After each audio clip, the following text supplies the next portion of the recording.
He just did a few minutes. Yeah. He was at San Antonio and Central There's apparently a horrible 9 crash minutes. on 101. Oh, but he's on Central. 9 Okay. minutes ago. Give him another minute.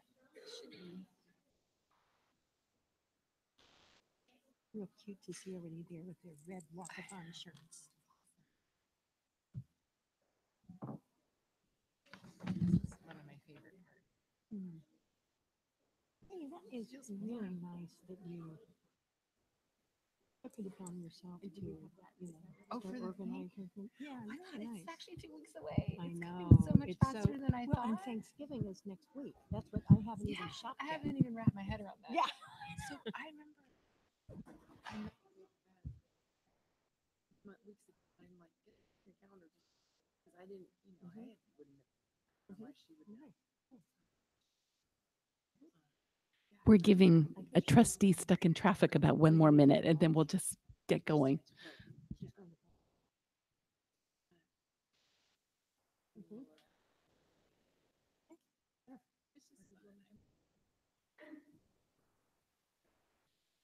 No, I think everybody liked it. Yeah, it's always nice when somebody else organizes something too, isn't it?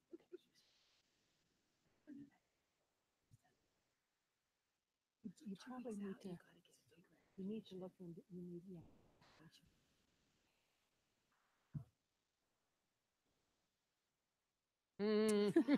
We'll drive. Where's that? Is that far? That was like way over. St. Helena or something, right? It's Napa and it's pricey. Okay. Way pricey. We'll talk later. Okay, yeah.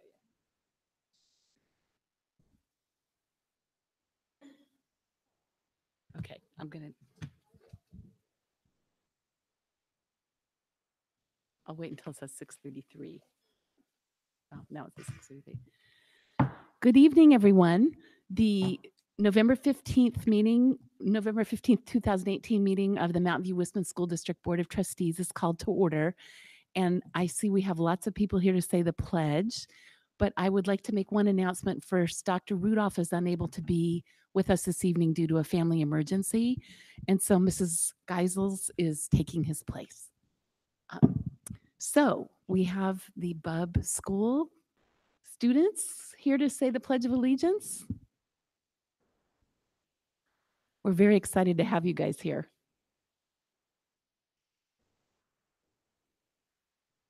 Here's an experience.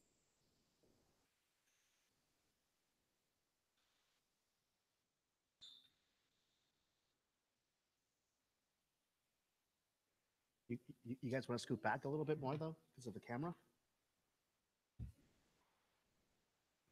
You can see yourselves over there in that by the flag. Okay, so you're going to ask us to stand? Wait. Pledge allegiance to the flag.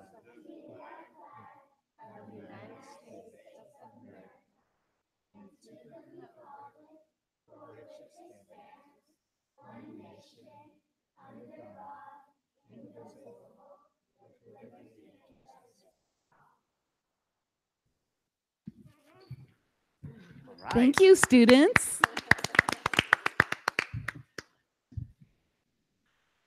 Okay, I love having the school kids lead us in the pledge. It's really wonderful. So thank you. You guys did a great job.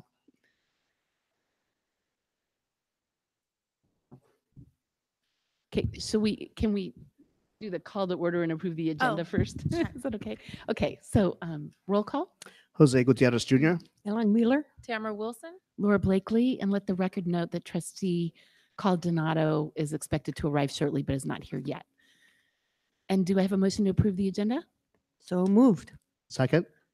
All in favor? Aye.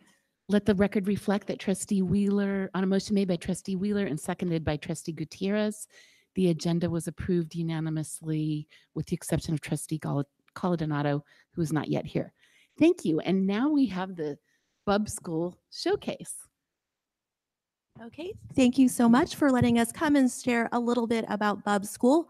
So today we have our 2 science teachers, Mr. Poling and Mrs. Shepard, here to talk about our RTI program, one piece of our RTI program, which is STEM. So I'll let them talk about it. Hello, everyone. I'm Mrs. Shepard, the K1 and 2 full-time STEM teacher at Bubb Elementary School. At Bubb, our RTI program is organized so that every child gets 2 times a week of special small group time with their teacher. And Mr. Poling and I serve as the outlet to take the remainder of the kids from the class. So every child also gets 2 special times a week in the science lab with us. Can we have the next slide, please? Oh, this is fancy. We first like to highlight some of the benefits of STEM. We have worked really hard at Bubb, Robert and I, to align our curriculum to the NGSS standards. Those are the next generation science standards, which cover science, engineering, science and engineering practices, and overarching concepts. We work and believe that it's very important for the students to have access to these new science and engineering standards so that they are prepared for the world ahead of them. We believe that the students benefit from a STEM education because we are helping them to understand the world and therefore building their confidence as they can enter the world, able to explain things to their parents at home, their other friends, and those around them. We like to encourage the kids to always ask questions. It's very important to be inquisitive, and we like to focus on phenomena or things that are happening in the real world and kind of use that to engage the students and grow their learning.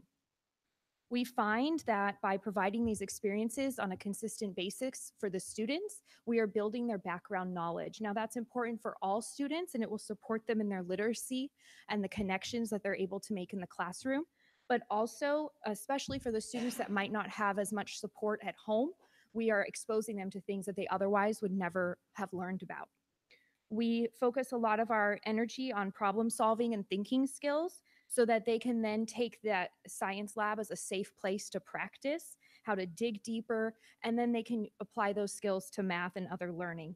We also like to make sure that the students understand that you don't always get the right answer right away. We might have to research or work hard or try different things, and that's an important learning that we all know as adults is important to carry forward into the world. A lot of what we do in the science lab is based on collaboration. Either the students are engaging in experiments and explorations or engineering projects with a partner or with a group of other students. So it also gives Robert and I a prime opportunity to support our other colleagues by working on collaboration skills and sentence frames for sharing ideas, listening to others, and coming to compromise when you are trying to work together. And last but not least, as we do at Bubb, we focus on perseverance. So in the science lab, the students are benefiting from having all of these rich experiences with the hope that they will build their self-efficacy and their chance and ability to persevere through challenges. My colleague Robert will talk about the next slide. How do I get to the next slide? Ooh, okay. I'm Robert Poling, and does this come out? Yes. I think it pops up. You need to persevere. Perseverance. So, our STEM program is a program that's about continuous improvement, building on the available materials that we already get from the district, FOSS kits.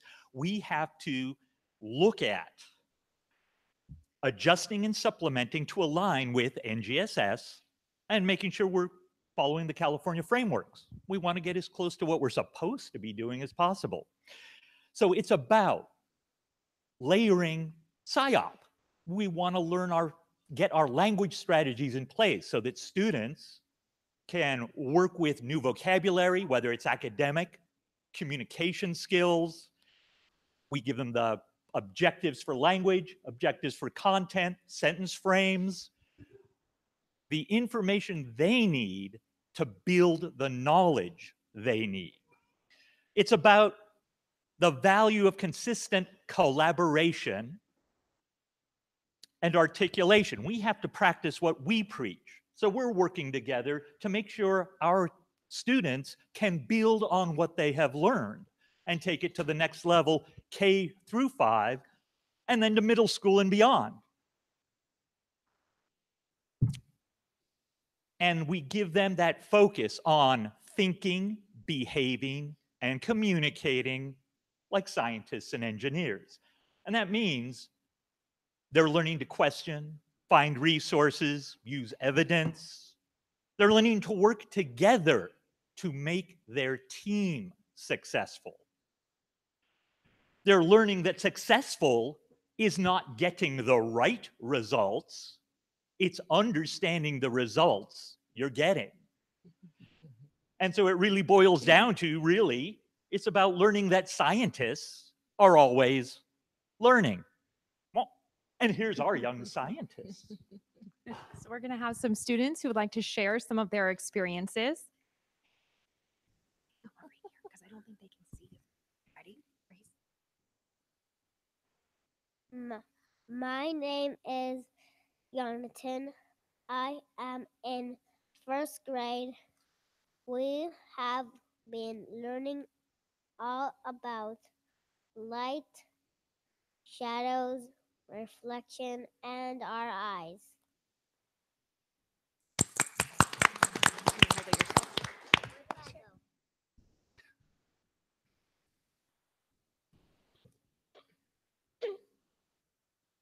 My name is Violet, and I'm in second grade. I really like science because we have lots of hands-on experiments, and that helps us understand what we are doing, why we are doing it, and what we are trying to learn.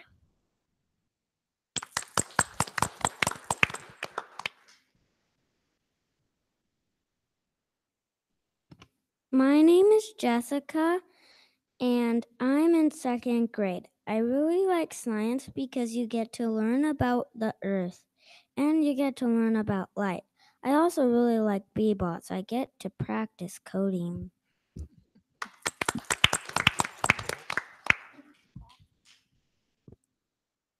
My name is Nicholas, and I'm in fourth grade. We have been learning about electromagnets. Electromagnets are created by electricity. In class, we created our own electromagnet and picked up washers with them. Thank you for listening to me. Hi, my name is Amalia, and I am in fifth grade. My favorite part of going to STEM Lab is that we get to learn new exciting things. Without science, you would not understand our world. In class, we are currently learning about mixtures and solutions. Thank you. Thank you for your time. Thank you. Thank you. Very impressive group of students.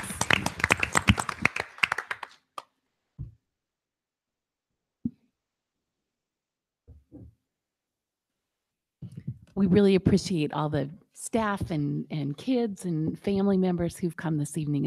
This is the best part of our meetings, if you ask me. So thank you. Okay, the next item on our agenda, this is an opportunity for members of the public to address the board concerning items on the closed session agenda. Is there anyone wishing to address the board on any closed items? Okay, well then, seeing none, it's 6:44. We will adjourn to closed session. Thank you.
send an There you email. go. You're not sure. Yeah, I'm not sure. Because that's the thing. We just have to see if I can Got it. negotiate. No worries. Just Yeah. I don't know. Yeah. I wasn't sure. I figured we were waiting work email or this. Just got election. I caught up. Like when I woke up today. I caught up in about an hour and a half. Nice. And we're all hanging out afterwards.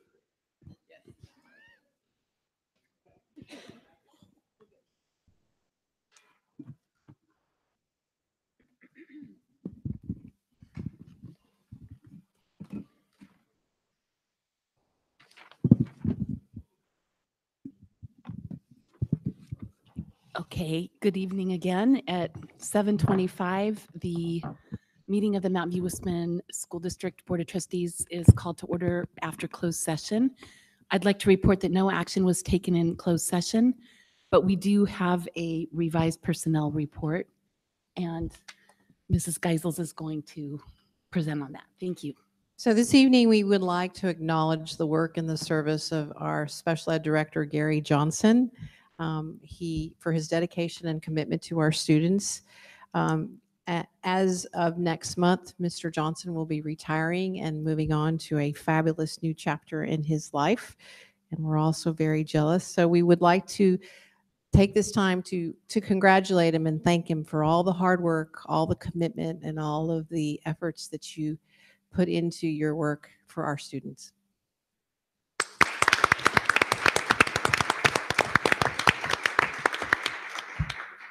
Also, we would like to introduce Ariana Mays, who, is she here? Okay. Ariana Mays will be our interim director of special education. Ariana comes to us as a current coordinator of the special ed department. She has 20 years of experience in several districts, ranging from special ed teacher, SDC teacher, program specialist, coordinator.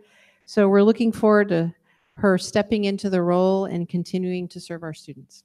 So please welcome Ariana when you see her.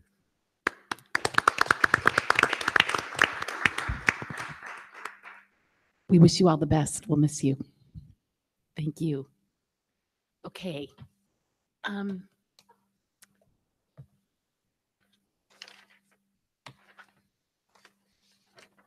next item on the agenda is the consent agenda. Do I have a motion?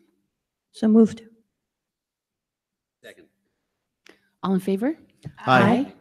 On a motion made by trustee Wheeler and seconded by trustee Coladonato, the consent agenda was approved unanimously. Okay, and now we move to communications. Are there any members of employee organizations here this evening that would like to say some words? No? Okay. Members of district committees who would like to make a report? Okay, we have superintendent's comments. I'm going to turn that over to Mrs. Geisels, who's filling in today for Dr. Rudolph, who is out on a family emergency. So at this time, it's a group effort monitoring the air quality right now. And we are working with our school sites to cancel field trips, hold indoor activities, indoors that are usually outdoors. We're also working with Santa Clara County Office of Ed and the Santa Clara Public Health Department. And they've elected to use a threshold of 275 for air quality index to determine when to close schools. So we will be watching it through the night. We will be working together. We'll be phone calling, I'm sure, through the night to see what happens next. It's kind of an ongoing process. So we're looking into seeing how high it will go. Most of the schools in San Mateo County from north up are closed, including the major high school districts, Sequoia and San Mateo. So we will be keeping you posted on that. Thank you. And is the rationale for that the air quality is bad here or at home? I think that they feel that getting to and from school and what's going on outside is probably not safe. And I know that right now, anyone living north, Kathy and I both live in Menlo Park and Redwood City, and it's really become much worse over the last few hours. So Yeah. it's really becoming very hazardous. So we'll keep you posted. Okay, let's pray for rain. Yes. Thank you. Okay, now this is the time reserved in our meeting for community members to address the board on items that are not on the agenda. The board and administration welcome this opportunity to listen However, in compliance with the Brown Act, the board is not permitted to take action on non-agenda items. Speakers are requested to complete a speaker card that are over on that table and state their name for the record. And if there are additional comments after 10 minutes have elapsed, this item may be continued after all action and discussion items are completed. And each speaker would have up to 3 minutes. And I believe these are three, Glenn Bates, Carolyn Lucas, and Brad Dorr. So if you would line up and please take the podium.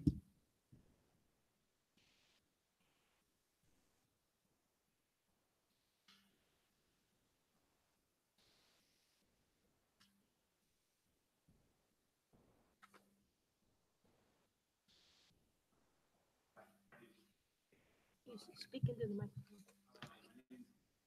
You can take it out and hold it if it's. Oh. Now are we on? Yes. There we go. Thank you. My name is Glenn Bates. I'm a parent at Mauna Loma, and I'm in the school site council. And I wanted to come here and talk about a couple different things. One thing I'd like to mention is I appreciate, my wife is in education as well. And so I know a little bit. And I appreciate you guys bringing things like PSYOP in, PLCs, things like that. That's helps to professionalize the district a bit. I appreciate you guys working on teacher retention and figuring out ways of altering pay, finding new ways to support teachers in this very expensive environment. So I'm very appreciative of those efforts. I think those really do help our students when we have teachers that we can see year after year after year. And when you're spending money on professional development, you get to see that money return instead of go away. So I think that's money well spent, professional development. We've spent some money at our site on Responsive Classroom as a behavior management program. Our PTA funded that. And we've needed behavior management several years ago. We needed this. And we just kind of felt alone on that and decided to spend the money ourselves and not wait. I'm glad that you guys are bringing in PBIS, and I think that will work well with Responsive Classroom. And all of those programs together, I think are helping show real growth in our students. We're seeing, since we've stabilized things with teachers, we're stabilizing things with curriculum. We're starting to introduce more professional development that's data-driven. We're starting to see results from children across the spectrum, including our SED kids. And you know, I'm thankful. I want you to understand that. I want you to also understand there's kind of a frustration at our site that you guys may not know us as well as you think you do. And there's kind of a distance. We occasionally see a board member come by. We occasionally see somebody from the district office come by. But I don't know that you really know us. Drive-bys and being in the office is not the same as knowing our parent community. And we have a very diverse community, and we have a very, we have a military community. I don't think they were served well by this boundaries change. There are many in the military community who were surprised to get notices that they are being split off and sent to Therakov. Their understanding was that the military community was staying together at Monte Loma, a site which we have specifically built ourselves into supporting them as a part of our family. And now we're being fractured without really clear communication from the district. So I'd like you guys to start thinking about your communication and your interaction with Mauna Loma parents to get to know us as things move forward with other issues facing the district. Thank you. I'm curious to turn on my microphone and ask staff. I was under the impression as well that the military families would take a bus from Moffett to Mauna Loma. Is that not? Sorry, we're talking. I'm assuming they don't all live right at Moffett, so there may be people in other areas like North Wisman perhaps. Or Sure, but my understanding too was when we went through the whole process, and maybe maybe I'm missing it, but I thought for sure that we had agreed that the military families would stay together. So if any military families have received letters saying, You may want to look at those that live in the Shenandoah area that are not on base. Oh, I think maybe that might be, okay. So But they thank you. are, as far as other military families are considered, part of their community. And they do have timelines where they move in, move out, and they're feeling a bit shuffled around when they've just moved here. Now they're being switched to another school. They may have to leave in another year. It's not as supportive sending them to a school site that's not designed to handle them and has put so much effort into working with our military families as Mauna Loma has. No, I think that opens up a good viewpoint. So we should follow up with that to make sure that that doesn't happen. And apologize for the inconvenience, because that's not what the intent of the board was in the first place. We had agreed on that a long time ago. So Carmen, if we can relay this to Allende and get that taken care of and follow up with those families, that would be appreciated by every member of the board and by our community as well.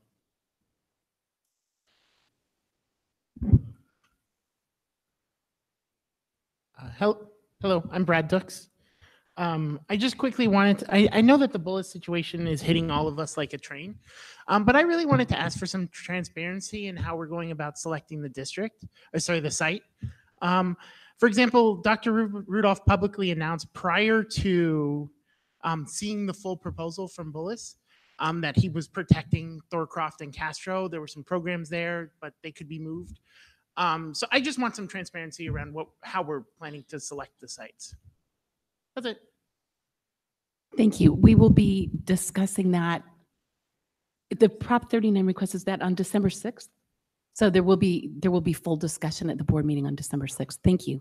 So feel free to stop by on December 6th. All right. Hello, my name is Caroline Lucas, and I'm here to comment tonight on the Bullis Mountain View proposition. I feel uniquely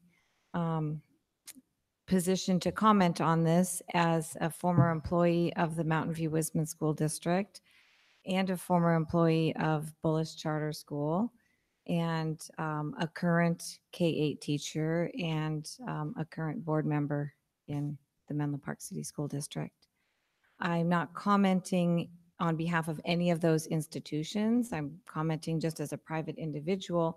I just, when I was meeting with Jennifer over different things, I offered to come and speak to the board. I said, if you think that it would be helpful for me to share my perspective, I would be happy to do so.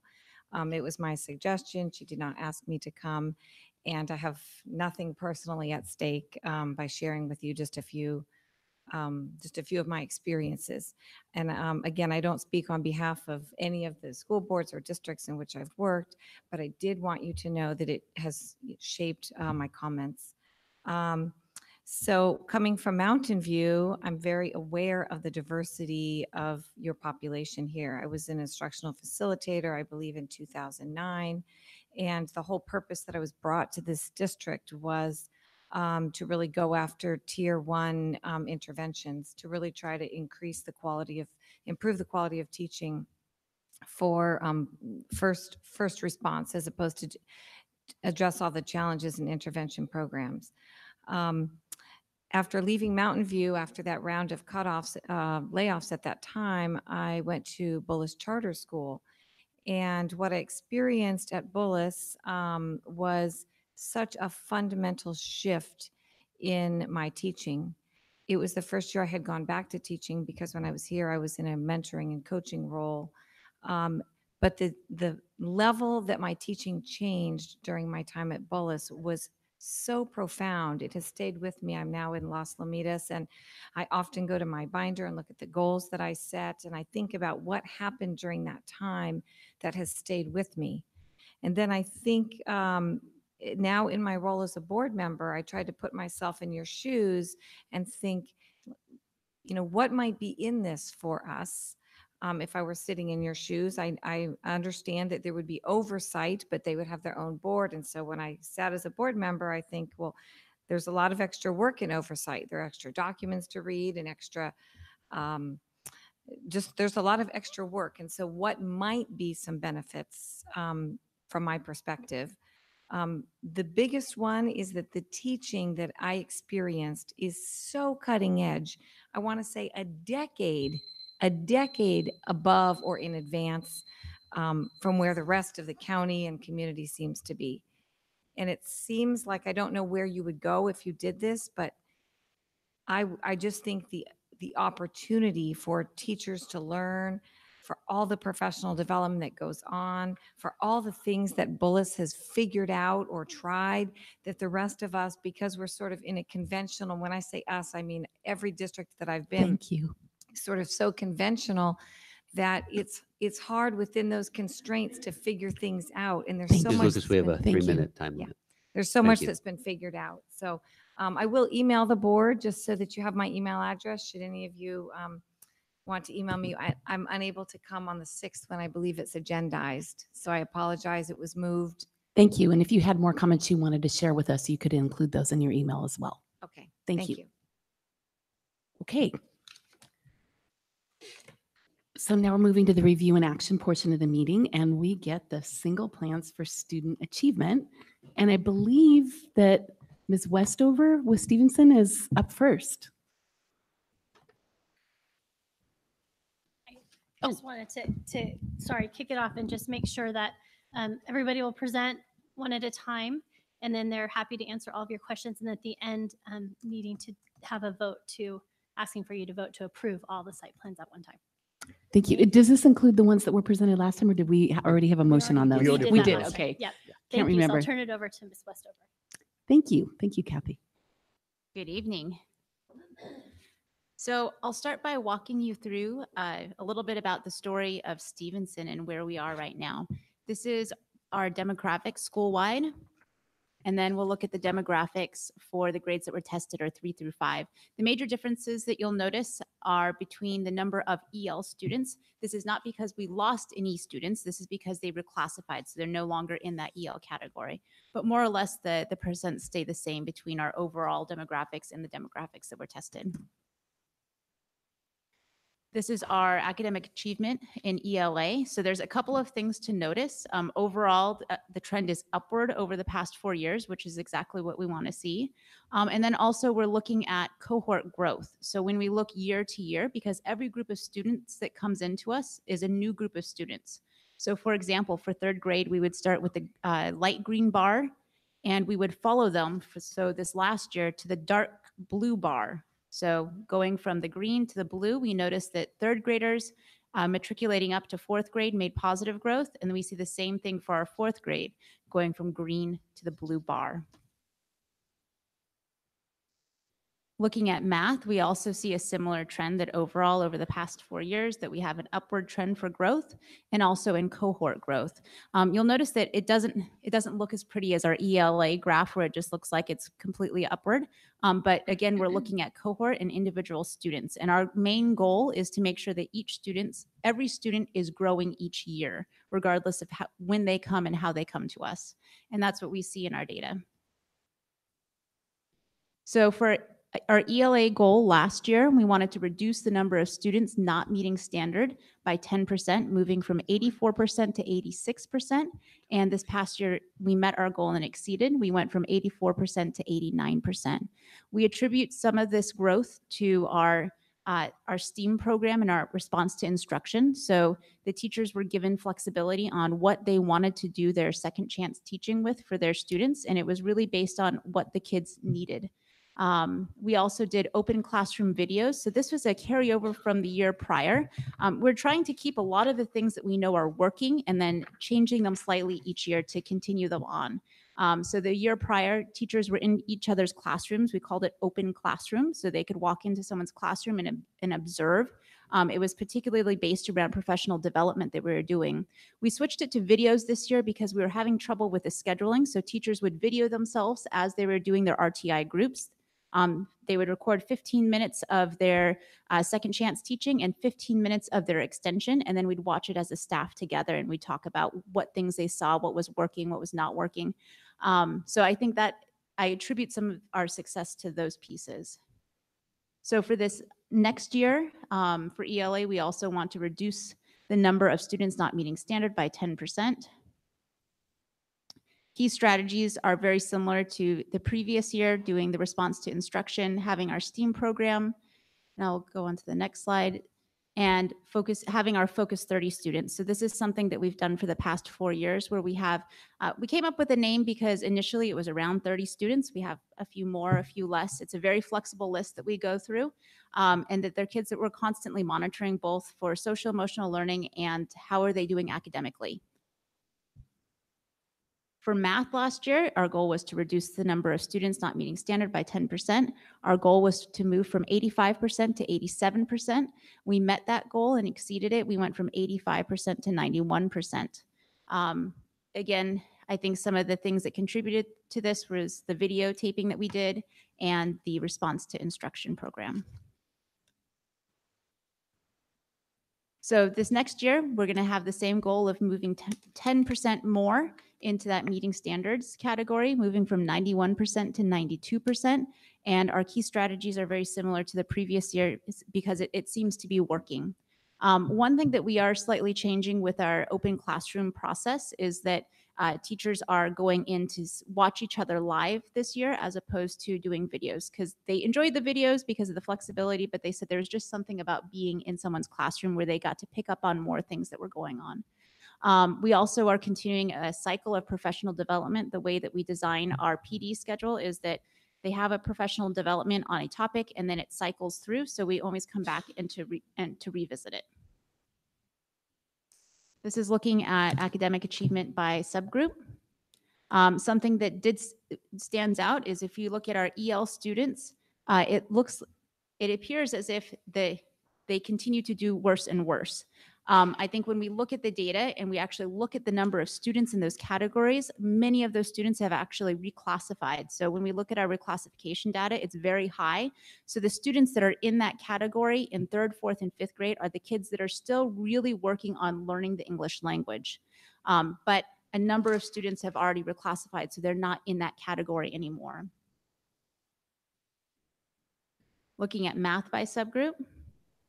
Something also that you should notice between this graph and the last graph is our socioeconomically disadvantaged students have made good gains over the past 4 years. This has also been a focus with the staff, that making sure that we're keeping track of those kids. And we hope that eventually all of our bars are even. So no matter what category a student is in, they're achieving. Looking at our data by ethnicity. Math by ethnicity.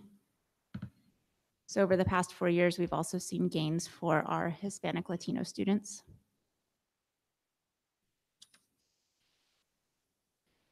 Looking at our data by English proficiency.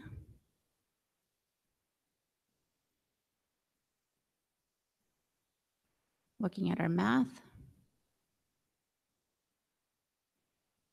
I think something to point out as we're looking at this data, the numbers for, we look at our RFEP students, initially 4 years ago it was at 100%. That's a very high number. It's as high as you can go. So even though we see fluctuation, I wouldn't necessarily say that the programming is bad. It's because we have more students reclassifying, so there's more students in that category. Our reclassification rates. So going back to what we were looking at in our data earlier, that we see over the past couple of years, our reclassification rates have been higher. So we would naturally see some fluctuations in our data because more kids were reclassifying.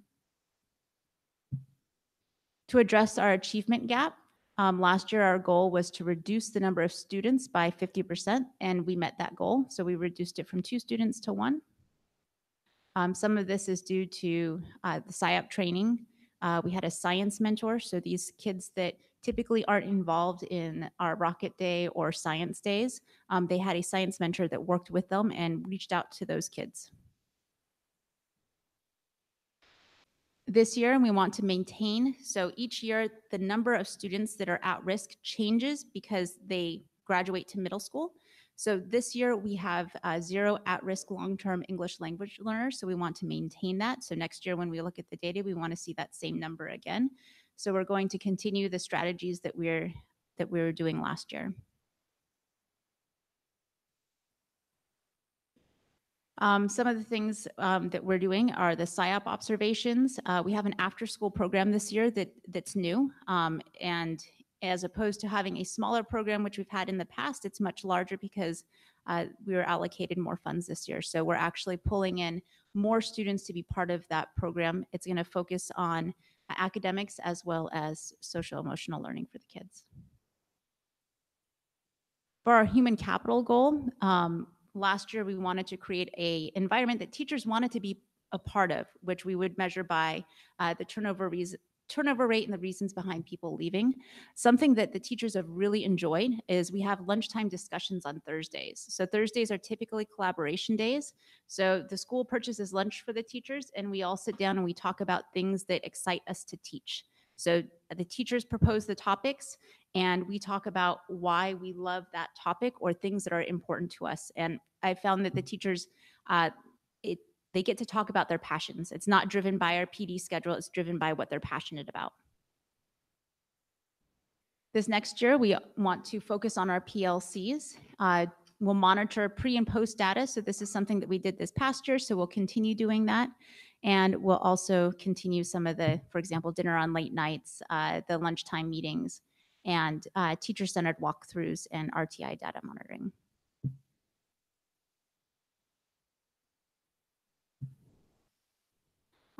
Something that we tweaked a little bit for this year is the onboarding of our new teachers. So in the past, we had every 4 or 5 weeks, I had a meeting with my new teachers to talk about, what's happening at Stevenson, how could we support them?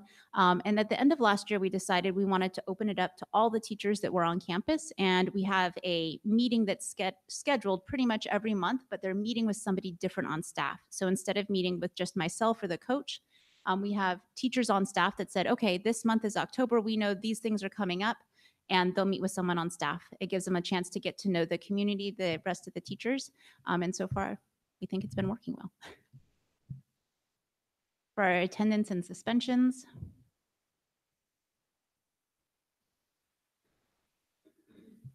for our inclusive and supportive culture, last year we wanted to maintain attendance at 97.2. We missed the mark at 97.04. This next year, we want to continue having 0 suspensions and have an attendance rate that's 97% or better. Some ways that we want to entice kids to be at school is we have student leadership, we have Stevenson Values, we have Friday Fever, where the whole school gets together and we celebrate the school. We also do Project Cornerstone training for our noon duties. So when the kids are out at recess and lunch, the noon duties have the same training that the teachers have. For parent engagement, it's a very big part of Stevenson. We met our goal last year that we wanted parents to continue to be involved in the school and participate in activities. Some of the ways we do this is through parent education, classroom meetings, and we have a family picnic and ice cream social. Next year, we'll continue to do the same things. We'll measure this by parent-teacher conference attendance and attendance at the foundation's general meetings. And then similar to last year, we'll continue the parent education, classroom meetings, and family picnic. So a little bit of reflection on what we think worked is our acceleration. So this is our students that are behind. We pull them for small groups, RTI, which we talked about. My walkthrough form that I use with the teachers, that's very centered around the teacher's goals. So at the top of the walkthrough form, it has the goals that the teachers have set for themselves for the year. So when I'm in their classroom, not only am I observing what it is that they're doing and what's happening in the classroom, but also commenting on how are things going with your goals that you set. What didn't work, the format of doing the video viewing, that we needed more SIOP pieces on my admin walkthrough form because we were doing SIOP walkthroughs as an administration team when we came through, but it wasn't on my form. So it's now on my form. So when I go in, the teachers are getting feedback on that as well. Any questions? We were saying, Kathy was saying she. Oh, wanted that's to right. do Wait. questions at the end. Oh, Okay. we can do it whenever, I think. At the end of the whole. Each presentation. session? Each presentation. Yeah. Okay, good. Yeah, so it looks like a couple I have of one you question. questions. So for the Focus 30 students, You took my question. well, wait a minute, you don't know. Do they tend to be the same students a year in and year out, or does it change drastically accordingly to the year? It changes based on the students. So some students will only be a focus 30 students for maybe 3 or 4 months. Mhm. I wouldn't say it's a list that we change every month because we want to revisit and make sure that that student is doing okay.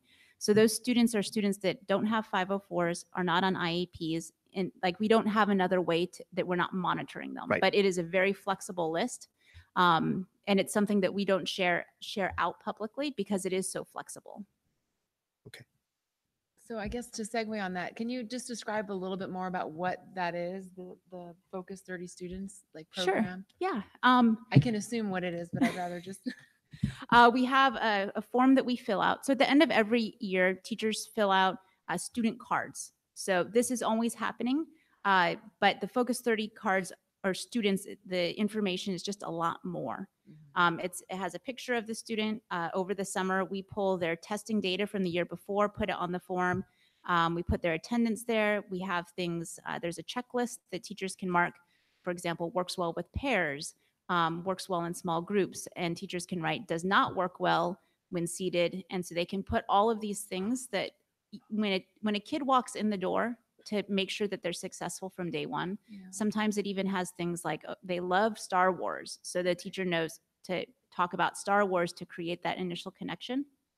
That's what it looks like. Do you know if other sites do similar strategies or utilize the same kind of strategy? I know other sites have lists that they use, but they call them different things. Got it. Okay. Yeah. Thank you. Is there any reason other than manpower that we wouldn't do that with every single student in the district? I think it would be a lot to do for every single student. We do- Manpower is the only reason. It takes too much time to do that, I guess. And I don't know if it's necessary for all of the students because we have those cards that we already do that have, so the cards that the teachers fill out at the end of the year have information about the academics and personality pieces. And so for most students, that's a lot of information already. I think the Focus 30 students is just to make it a little bit easier for when they walk in the door. I don't think it's probably not necessary for everyone. Any other questions? My other question is about the ELs at Stevenson. Are they predominantly Spanish speakers, or do you have a variety of languages that you're reclassifying kids from? Their We have a native variety of languages. Yeah, okay. Thank you. Why do you call it Friday Fever? Oh, Mr. Caldonaldo, you're It's at our not Friday Saturday Fevers. night, that's Because a group of stingrays is called a fever, and we hold it on Friday. So Did a little you guys play on know words, that? Friday Fever. I knew that. I don't know if you guys knew that. Didn't know that. Now we do. Yeah. Aren't you glad you know? You're educating the If you board. don't know, now you know. Now you know. And I should just ask, were there any members of the public that had any comments, questions on this presentation? Okay. Well, thank you. It's- Thank you.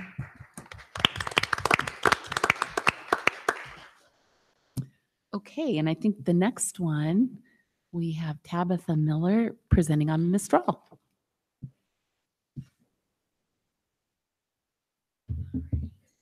I have a little timer. I'll try to do this right.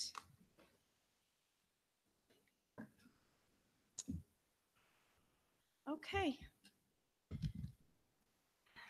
Good evening. I'm very happy to be here to talk with you about the story of Gabriela Mistral Elementary School. I'm the proud principal there, and we are working very hard to go from good to great, and this is how we're doing it. I'm actually going to skip some of the slides that have the demographic information. I'm going to get to the meat of sort of what we're doing this year. So for our goal last year, we were trying to increase achievement from on the English language arts CASP exam from 72% to 75%. And we did not meet that goal, unfortunately. Our achievement in actuality was 65%. And so we have, being a new principal, I've asked teachers, I've asked my instructional coach, and we've sort of talked about some of these things, and we've discovered that our ELD block was inconsistent. We were also teaching science during ELD rather than having science as part of its own block. We had some extracurricular activities for students by way of tutoring that we were doing in English, but we had non-English speaking aides who were helping in that process, and so they couldn't perform some of the mini lessons and things like that. The instructional coach was in the classroom for half a year, and there were inconsistent opportunities for vertical alignment, PLCs, and things like that. So some of the implementation of some of these strategies kind of went by the wayside with other things that were happening at the school. Our new goal is to raise proficiency from 65% to 68% on the ELA exam. Our key strategies are goal setting for teachers, actually progress monitoring the teachers' goals as well as what students are doing in the classroom. We're being very intentional about data, and we're actually providing professional development and structure in the way that we are looking at data so that we are actually a data-driven community. We are intentionally talking about differentiation.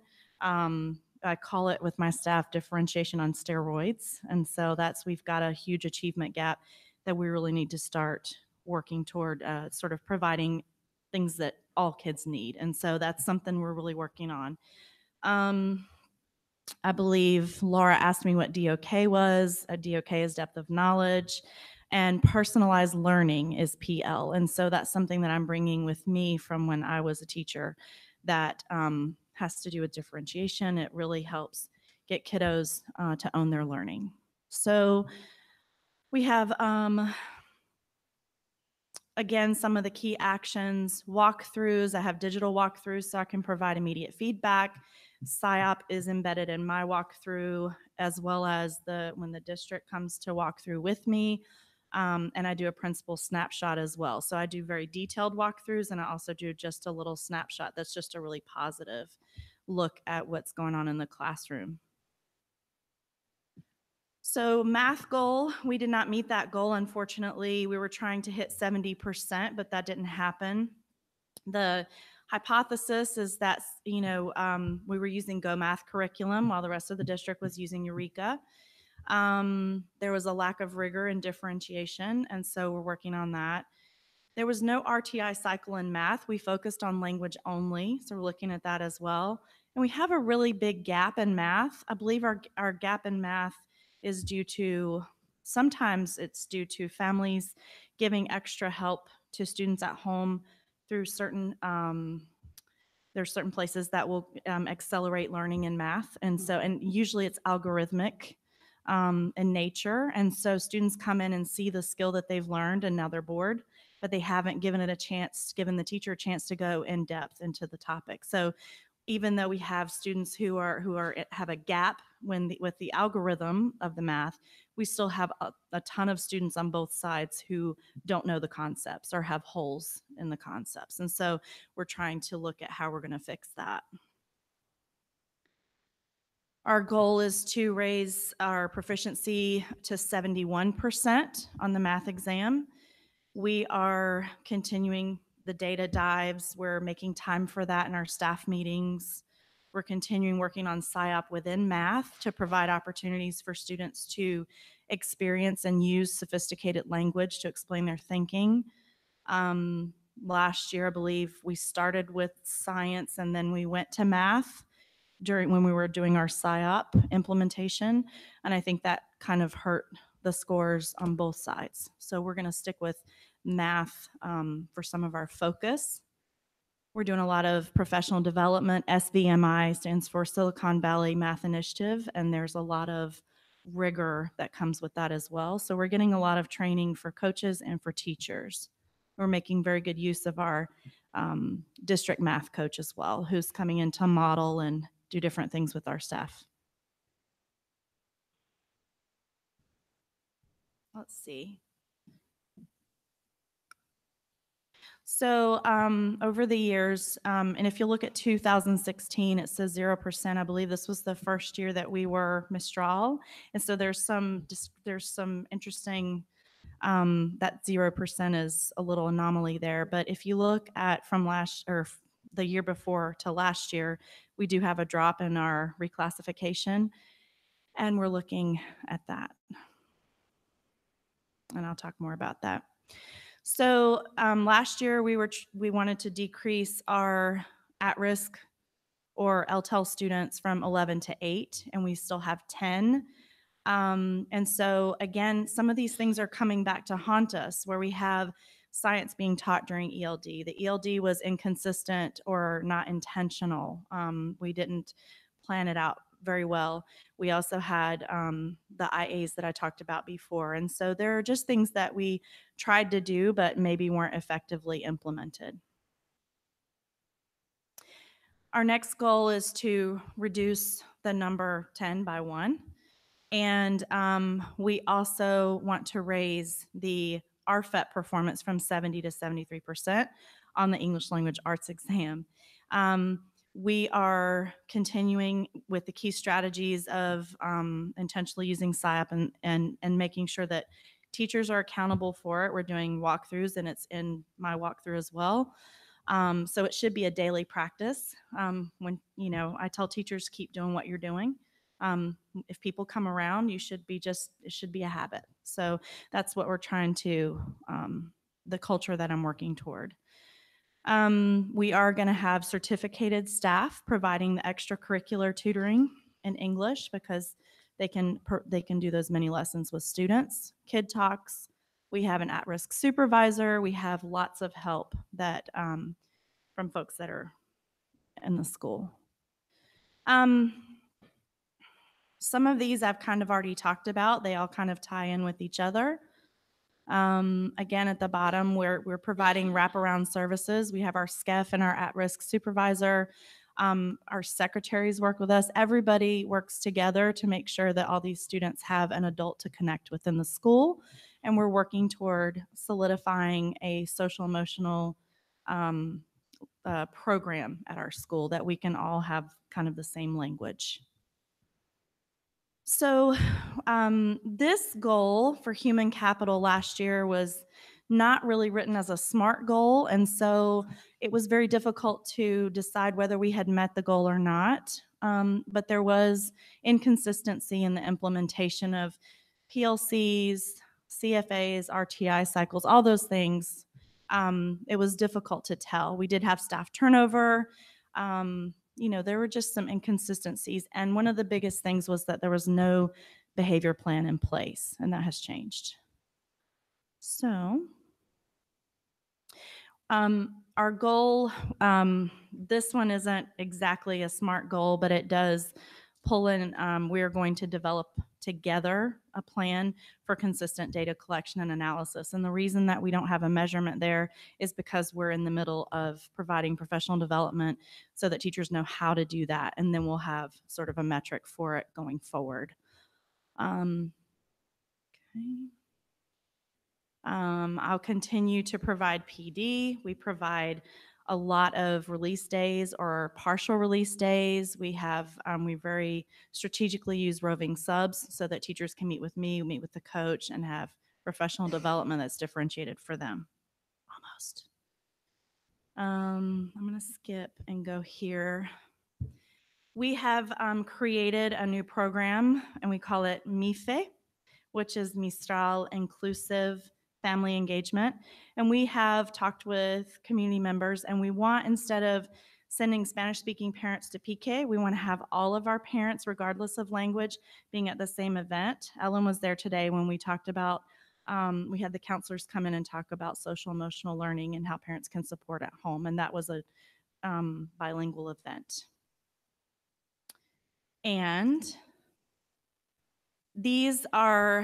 there are several goals in here because I felt like there were goals that we didn't meet and we really needed to try to meet. And there's some of your typical goals like attendance and suspensions, but there are some questions that I chose that I could share with you later if you'd like to hear, that we want to increase the positive or the favorable response by about 5% on those questions. And okay, reflections, just 2 more minutes. What worked? SIOP did work, but it could have been better.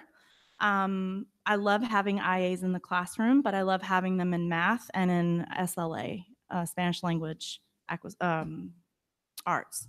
And so I feel like if we use them correctly, it's a good thing to have, but just not in teaching English.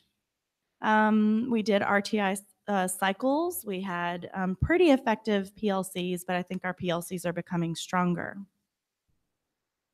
What didn't work? We talked about some of those things. Inconsistency is probably the word of the day when we're talking about some of the implementation. I think we had good intentions last year, but I don't think that everything was consistently implemented. And what changes? So there is a solid behavior plan in place that requires interventions before a referral, before the student comes to the office. Morale is higher. We are working as a team. We're working as part of the district, and we're working on being kind and communicating, modeling behavior that we want to see among our kids. And we're addressing anxiety in the classroom because we do see a lot of that even in the younger students. We are making a lot of time for teachers to learn and to explore things that they want to do in the classroom. And we're making sure that they have plenty of time outside of the classroom as well to do that. And we're just being more intentional about bringing our community together. And the final piece is that we have a dual immersion advisory committee, and we're working to make sure that our model, that we're being faithful to the model, and if not, we need to look at that and what next steps we will take. I think that's all. Thank you. Thank you, trustees. Yeah, you said you were going to say more about reclassification. So the data, it was difficult at first to tell what our numbers were, and so we looked at the data. I'm seeing some information come in that looks favorable, but I think we're not serving our English learners the best that we can, and so it's a huge piece of the puzzle. How are we going to do that? My staff will tell you that all I talk about is our English learners. I mean, I talk about everybody else too, but I really talk about our English learners and equity and what they need. And that's just what we're working toward. And so it encompasses a ton of things. It also encompasses that model that we're talking about currently with our advisory committee. I have two questions. In terms of knowing how to fix the gap in math with instruction, when will you figure that out, and how soon will that take effect? So a possibility is having the staff use Eureka next year. We're already training staff on Zern, which is a component of Eureka that helps staff provide deeper content for students. We're also working with the math coach for the district who is coming and observing teachers, giving feedback, modeling, gathering data for professional development. We've already started some differentiated professional development with teachers. We have stations that they can go to for based on what they need as well. So there's a lot going on. We're providing money and time and subs to go to professional development. So we're doing a lot of things, and we're kind of just going forward, steamrolling ahead. So it sounds like you're doing something already. Yes, sir. Okay, yeah. Absolutely. From day one. That's what I was trying to get you to. Because, yeah, that helps. And then what's the new family engagement plan? So the new family engagement plan, we were talking with some families about PK, and we, felt, and we've also talked to families about which family needs what and who's providing what and how it's being paid for. And I was talking with my SCEF about it, and we had a conversation one day about how we wanted our families together, because that is what everybody wants in our community, but they are kind of divided. And so I think the first step, especially if we're looking at our dual immersion model, is to bring the families together for a common purpose. And so we want to teach everybody things like, and it's teaching. It's not just coming in with the principal for an update. It's coming to learn something. So folks that were there today, Ellen might be able to comment, went away with some strategies for raising kiddos, and they learned what we're doing in the classroom and how it helps to have that repetition at home and that support at home. And so we're doing social emotional learning. We're talking about PSYOP. We're talking about technology. we're just trying to inform our parents, and we're also trying to make sure that everybody's coming together to learn the same thing, trying to alternate it mornings and evenings. It's just about equity. And if we can get more family involvement that's meaningful and inclusive, I think we can, and not say, well, you guys need to go there and do that. So you're saying basically you're going to have more events at campus, inviting both Mhm. populations, English speaking, non-English speaking, Mhm. to these events, and then Correct. Okay. all right, Yes. got it. Okay. We're going to get a schedule, and we've been passing out flyers Right. when, during arrival and drop off. It's just, I'm getting my face out there. And so Sounds good. trying to make it a community. Okay. Thank you. Yes. Thank you. I just have a question. Could you describe more how you use the roving substitutes? When I read that, I was like, that stood out from any other site plan that I've seen. And it seems like a really unique approach. Well, and I think other sites do it as well, but we're really doing it quite a lot this year because, so what happens is if I want to meet with teachers for kid talks and they need to be out of the classroom for half an hour, I don't want to get a sub for one day for that classroom and have that sub go shelf books in the library, even though that's good. I mean, we like that, but I want to have that. I want to offer the same 30 minutes to 10 teachers or to 5 teachers or whatever it is. And so what we've done is my instructional coach has worked with me very effectively to create some scheduling so that we can see 2 teachers at a time, or we can see 1 teacher. The teacher can go see her or see her and me together. I mean, there's just all sorts of things that we can do. And even those little tiny blocks of time is the biggest commodity that teachers, I mean, they want extra pay too, but they want time. Right. So that's what we're trying to give them, and give them that time to do the data dives and things like that. I just had one other question. If you could talk a little bit more about this spring break half-day intervention. Yes.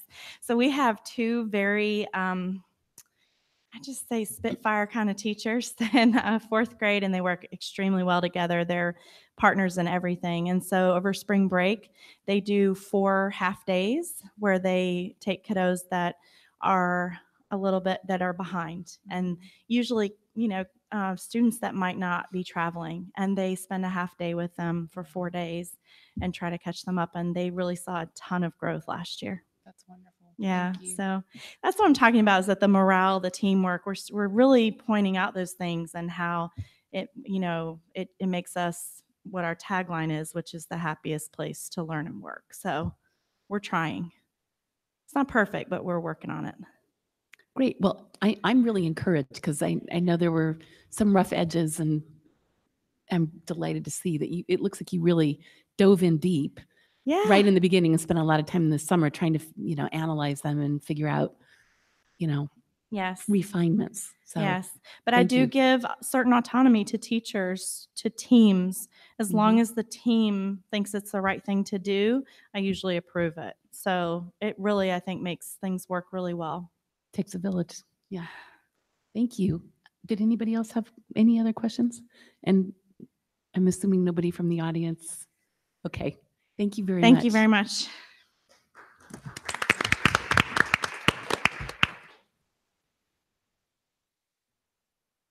And now we have Michael Hermosillo from Graham.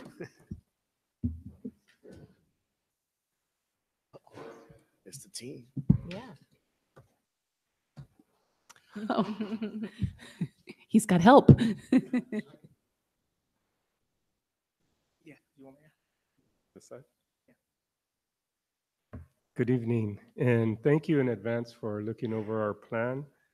Our goal today is to briefly describe to you our journey to success. We're gonna tell the story of where we've been and where we intend to go. Our demographics haven't changed much. But before, I kind of jumped the gun because I kept in my mind, we got to make this around 10 minutes, but I forgot a very important step. I want to introduce my very knowledgeable and formidable administrative team. To my left, I have. I'm Vern Taylor. I'm the assistant principal. And to my right, Ryan Santiago, assistant principal. and they're very integral to the team. You know, we're a team of three, but we're kind of like a triangle. Depending on where we're pointing, we're all in it together. So our demographics haven't changed much. What has changed is we've added about 50 students. Great. I will be talking about the data and our ELA and math goals. And so for the last 4 years, our data is pretty stagnant.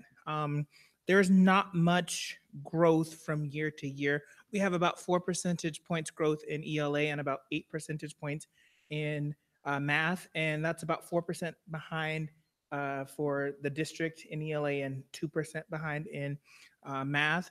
What we did notice is if you look by cohort, you will see that cohorts are improving minimally, like 1 to 2 points a year, which is great that they're improving, but we really need to accelerate the amount of growth that we have for students. And so our motto this year really has been, we're going to start strong, but we're going to finish stronger. And so in doing that, we want to take a look at sort of what are some things from last year that we did do that were very successful. For our ELA goal, we did not meet our goal last year. We were increased by 1%, and our goal was to increase by 4%. Some of the things that we thought went well last year was that for ELA, our 8th grade team did vertical alignment with the high school, and they did some backwards mapping to make sure that the units and the standards that they were covering really aligned to what the high school was doing. And so moving forward, how we're going to finish some of that work stronger is for our ELA, one of the critical key strategies is that we're going to be doing a pacing guide for both of the middle schools. So we're going to align what Crittenden is doing and what Graham is doing. What we notice about our teachers at both schools is that we focus a lot on the reading and writing standards. When we think literature and literature classes, that's what they do. They read and they write. But one of the things that is missing and that we're seeing in the data is that we are lacking in the language standards. And our students aren't doing so well with those standards. And so we need to do a little more focus, and we need to make sure that when we're creating those pacing guides, that those pieces are not missed in the pacing guide. For our math goal, and I'll go back, one of the things that we realized last year was that our math goal and our ELA goal, we did a lot of key strategies. We had like 5 strategies for math and 5 for ELA, but they were 5 different, or 10 total. And that was a lot to handle. And so this year we want it to be consistent, and we want it to be focused in our strategies. And so what you'll see is that the strategies that we have for math, for ELA, are similar to the ones that we have for math. And so for math, what I want to highlight is that we are going to be implementing our RTI programming for math. And so we have a program called iReady for our students who are needing more support. We're using that for ELA and for math. It's an online assessment tool and instruction tool where students do some work online, and then the teacher is able to look at the data and make small groups. And that's where our focus is going to be, is how do we use the data from this tool to really work on that small group instruction, because those skills that they're missing, they won't get when they do their regular math class. And so they need to get those things, especially our 8th graders, before they go to the high school. Similarly in ELA, the other M piece of RTI is that response to instruction, that enrichment. And so for our math, we have the 0.2 and the 0.1 classes. For ELA, we added this year a ELA elective wheel. And so students who are in that wheel get an opportunity to take mythology, creative writing, debate, and drama. And in there, they're learning ELA, but they're extending upon that. How do you look at a mythology story and really analyze the point of view? They're pulling those standards that they would normally do in ELA, or that they do in ELA. They're adding and expanding upon that. So we're really proud to be able to offer that for our students this year. The other piece that we're doing for ELA and math is co-teaching. I know you guys are familiar with co-teaching, so I won't lob you over the head with it, but in a quick nutshell, co-teaching allows a content teacher and a strategies teacher, or resource teachers, to really target instruction for our students who have special needs, our students with disabilities. But it also helps to support all students, because those strategies, they're able to focus on looking at what students need and what strategies that may be a little bit alternative, that really reach all the students. So the next few slides will show some data, and these next few slides, the visuals really show where Graham needs to focus our attention on. And just as Mr. Taylor mentioned, as you could see, our SED group and our students with disabilities, we really want to see those students improve.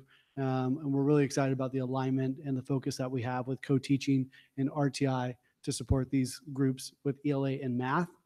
The next few slides for ethnicity, you can see the Hispanic Latino group in ELA and the Hispanic Latino group in math really stand out, right?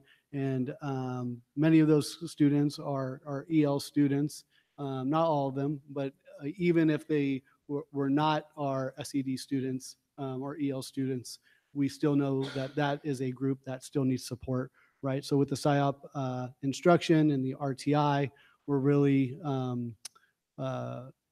hoping to see these students be more successful.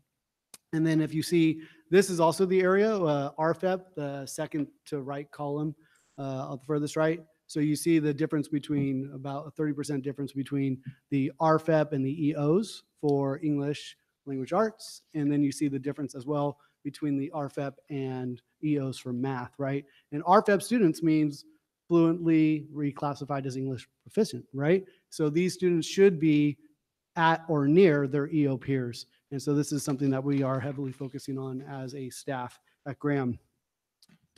Okay, one celebration that we really do have is last year, we saw an increase in the number of students that are RFEP'd, right? One of the reasons that we kind of reflected on with teachers and as admin on this is last year, from what we gathered, is, the teachers really became more aware of the difference between the language, the English language acquisition, the English language development needs of kids, and the academic needs. So we're really targeted on the language development needs to learn English.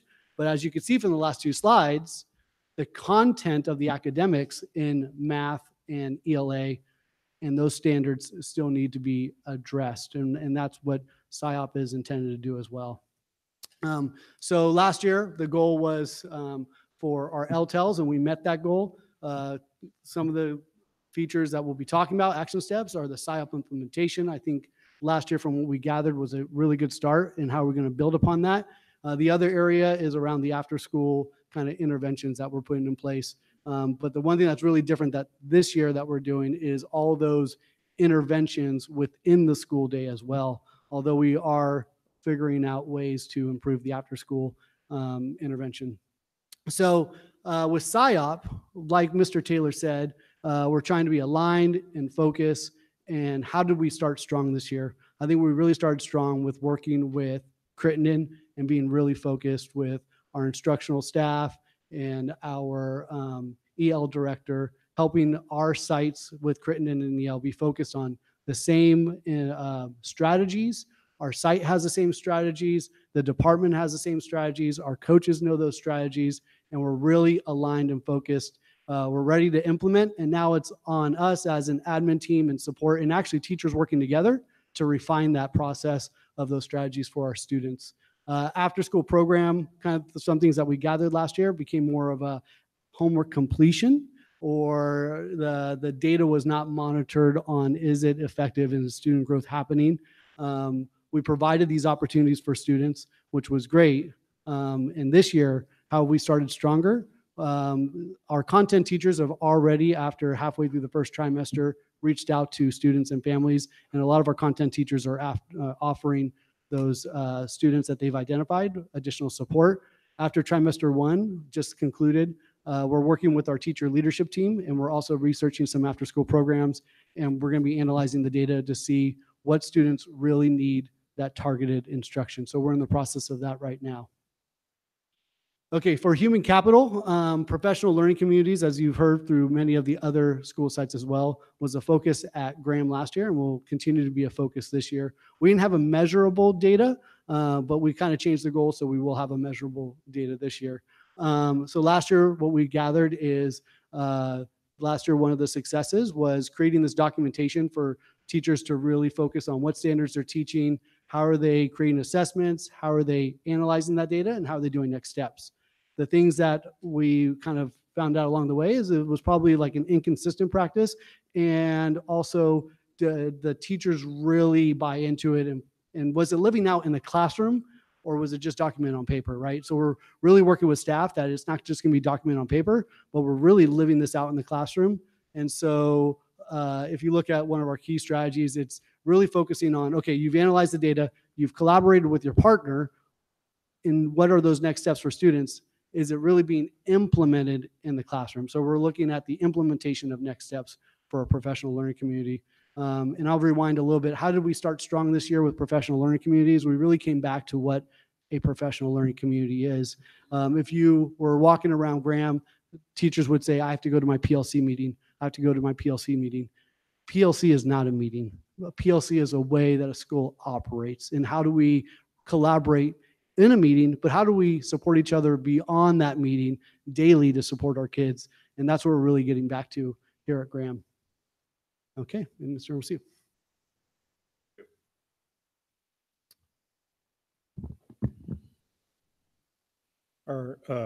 Our attendance has remained relatively the same, not much change, but what has changed is our suspensions.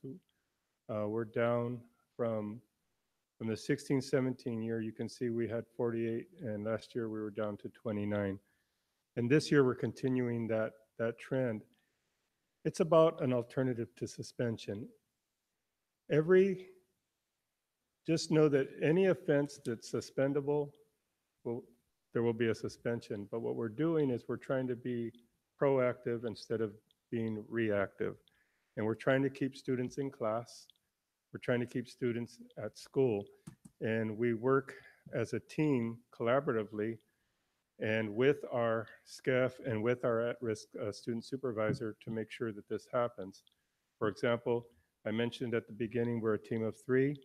We loop with our students so that we can get to know them and their families. Mr. Taylor has 8th grade this year because he had 7th grade last year, and now they're 8th graders. And he's getting ready to embark on that Yosemite trip with his group of 8th graders. I have the 7th graders, and then Mr.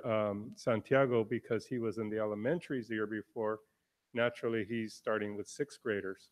So we're finding out that we are really putting in the time to get to know our scholars. And it's paying off because they're starting to trust us, those that were always distrustful, and we're starting to make inroads with them. You know, one of our goals, like I said, is to be proactive versus reactive. And our inclusive and supportive culture goal, we met our Hispanic or Latino goal of lessening suspensions. We went from 39 to 27, but we didn't meet our SED goal. Even though we went down, our goal was to go from 35 to 24. We actually went down to 27. It's progress, but not enough to have met our goal. Also, what we're trying to do is establish relationships. What I'm trying to do this year that I actually began in the summer is, first of all, build relationships with our teachers and then with our students. And we want to make a shift in our culture at Graham. We want Graham to be a happy place where students come to school and they're ready to learn and we're ready to receive them. And part of that is the implementation of a social and emotional learning program, and that will include all staff and all staff will be trained along with the students.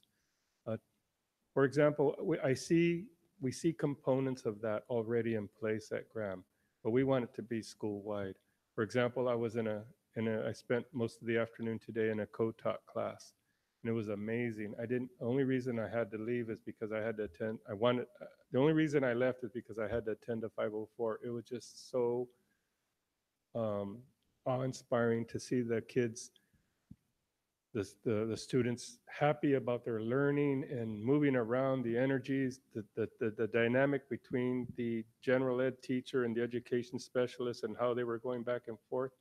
It was, it just made me so happy to be there. And that's what we want to replicate throughout the campus, so that we can lessen bullying, so that we can not allow students to be mean or to practice being mean, to give them other means to have them experience other successes, so that they can move forward in their development, because social emotional is just as important as academic.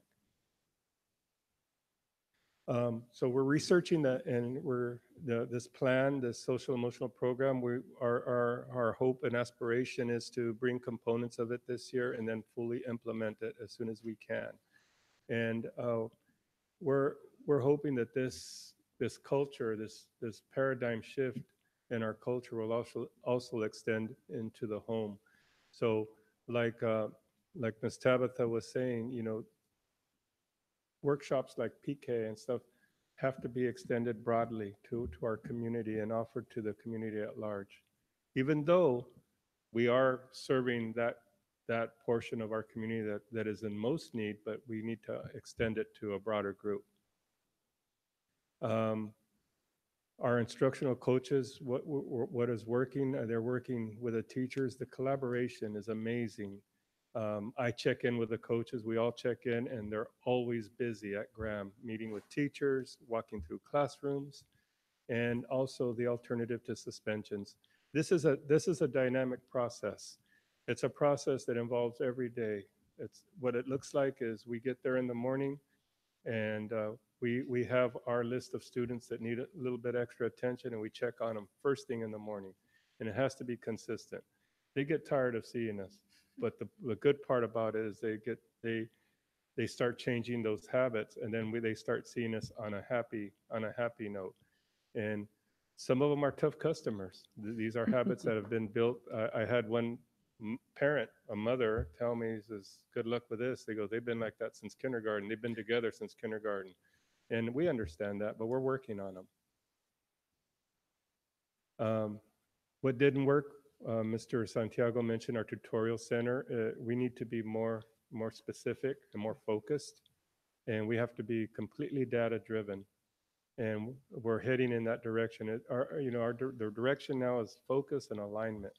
And we're working as a team with the teachers. Our staff is ready. We had, I think, over 14, maybe 15 new staff join us, and they are on board. And so it's a good feeling to get some of that new blood and energy on campus, because they're starting to rub off on each other. Any questions, please? Thank you. Trustee Gutierrez? Yes. I've got a couple questions. I'm going to start off with the tough one first, okay, Michael? I had some parents who asked me, Latino parents, what happened with the handcuff situation? Great question. Actually, I had several parents ask me that same question, and one went even as far. I don't like to get in a lot of lengthy email exchanges with parents, so what I do is I invite them. I said, come in to the office and let's have a talk. So what happened was this. We had, at the beginning of the year, we have a group of about 15 or 16 students, mostly 8th graders, some 7th graders, and they choose to stand out in a way that is not positive for everyone else. On any given day during lunch, you'll see over 800 Graham students playing, interacting, playing soccer, frisbee, basketball, whatever. But this group chooses to stand together as a group and kind of what we call mean mug other students or make sarcastic remarks when students come by. We noticed that right away. And we started it's kind of that divide and conquer. What happened that day was a few of those students had had something against another student that wasn't part of their group, was playing soccer. The ball rolled by them, and when he went to retrieve it, something was said, and it was involving a girl, and so he responded. So what was going to happen, we caught that right at that moment. About 3 or 4 of them were going to fight this one student, and he was standing up to them. So we intervened, we blew the whistle, and we got there. Backing up a little bit, we didn't call the police. They just happened to be on campus. The SROs came by. They were coming by to introduce themselves to me and introduce their commander, I believe it was, and I think there was a chaplain. And right, there was and they were just introducing themselves. They were just there, and when this happened. So we blew the whistle. We got there right away. There was not a fight. No blows were exchanged. And when we were telling the students to go to the office to follow us, they kept arguing back and forth. And I physically turned a student to get him to go into the direction of the office. And he kind of turned back around, and the police said, "That's enough." So he handcuffed that kid and handcuffed the other, the ones that were still yelling, and escorted them into the office. No charges were filed. And basically, once they got in the office and they were able to de-escalate, the cuffs came off. And so since then, that's what I explained to parents. You know, they thought we had called the police. They thought, and then one parent said, "Well, what would have happened if the police wouldn't have been there?" Well, we would have got them to the office. They wouldn't have been handcuffed. I mean, it was really very, very, it wasn't as bad as it seemed, but the kids didn't know. And some of the kids, I think, might have, you know, maybe it was their first time seeing another classmate in cuffs. That could have been a little traumatizing, maybe. So we had conversations with students, but prior to that, we had met with each grade group. He met with the 6th graders, I met with the 7th graders, and Mr. Taylor met with the 8th graders separately. And we're going to do it again. We're having a revisit day, and we're going to do it again. And we were talking to them about consequences, about behavior, and this group just chose not to listen. So now in November, I was asking, as I was coming up to this meeting today, I asked Mr. Taylor, I said, "What about so-and-so and so-and-so? I don't even see them at lunch. Where are they now?" And he says, "Oh, a few of them hang out, and because we're indoors, a few of them are at the gym." But that group has been dispersed. And so maybe 2 or 3 of them hang out, but it's nothing like it was. Teachers have opened their classrooms at lunchtime. A couple of teachers have been mentored, taking them under their wings. They're still a little defiant. They're still not being the best students they can be. They still test us with their saggy bottoms and you know, I mean, I get you. I'm there every day. So even if we have to if they don't want to wear a belt, well, we'll tie their pants up. Well, they're I not don't gonna know be about that, saggy but yeah, bottoms. yeah. Okay, I hear what you're saying. Are they mostly Latino students that are doing this? They were all Latinos, yes. That's just great. All Latinos, all longtime Mountain View students. They've been through our system, I guess, since kindergarten. Okay. Maybe we can figure out a way to try and do a mentoring system. A what? Mentoring. Yes. A mentoring program of some sort. That's- I mean, we got that is Lucas on needed. the city council. You got me. We have other members of the community that can That would pitch be in. very helpful. Maybe we can try and figure Absolutely. something out, right? My other question for you. Thank you. You're My other question for you is the after school tutorial centers. Are they still are they still a go for this year? And if so, how many days a week? And if not, then why not? Yes, we're planning this. We are. Yeah. So one of the things last year was that the after school tutorial center, it wasn't effective because the number of teachers who could support the number of students, we just can't pay them. It was a $60,000 cost for the center, and the results were completion of homework and not focused on skills that would last a lifetime. And so we didn't see that that was an effective use of $60,000. So we do have teachers on, I think it's Monday, Tuesday, Wednesday, that each grade level is helping provide homework help. But we're trying to research a systematic program that targets the students so that the intervention really is a lifetime intervention and not just a complete this poster or complete this science project. Okay. So that's where it just wasn't working. Okay. So thank you. And so whatever you can to try, and you might have already done this, but whatever you can try to do to reinforce that message with the ELAC group, that would be appreciated, because I think I'm still hearing a lot of, I don't get it, I don't get it, I don't get it, why? So just heads up on that front. Yeah. Thank you, Vern.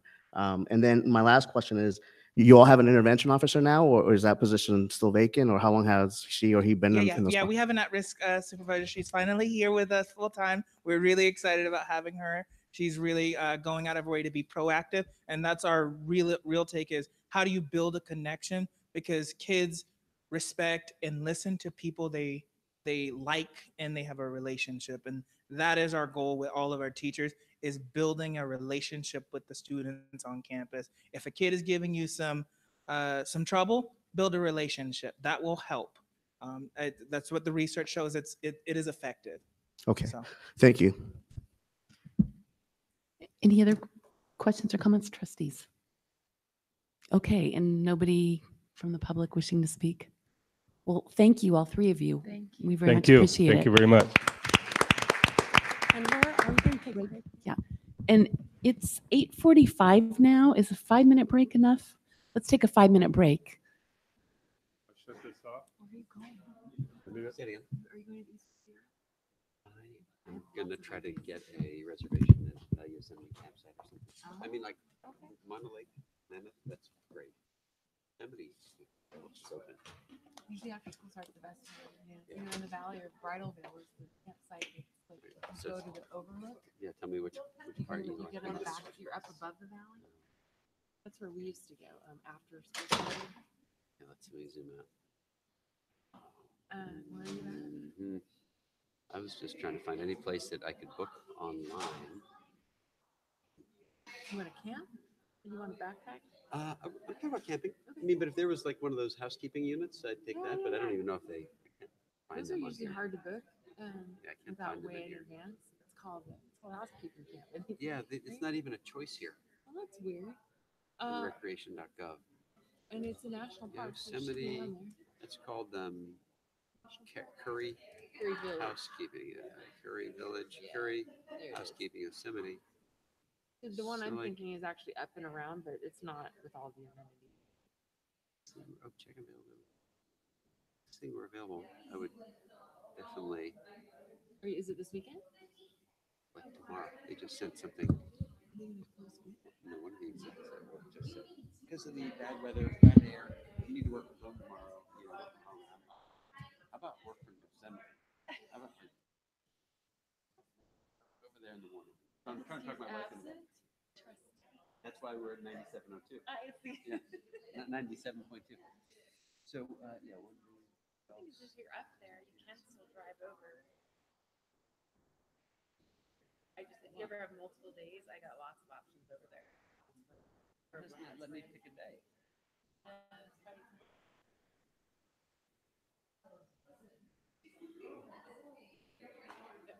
Nothing's available. Something's broken. Yeah, try it a year. Oh, My friend gets them now for next year. Oh my God, you're right. April. And then she asked. I don't want it. No, I need this. I need November 7th. There are places, a friend of mine, me and my girlfriend years ago went, and it's but near there. I know, So okay, you I know can what that camp is. and then go into Yosemite for the day and come back out. Bridalveil Falls, campground, Bridalveil campground. Try that one because it's not in the valley, it's up on the road that gets you to that backside overlook for half of it.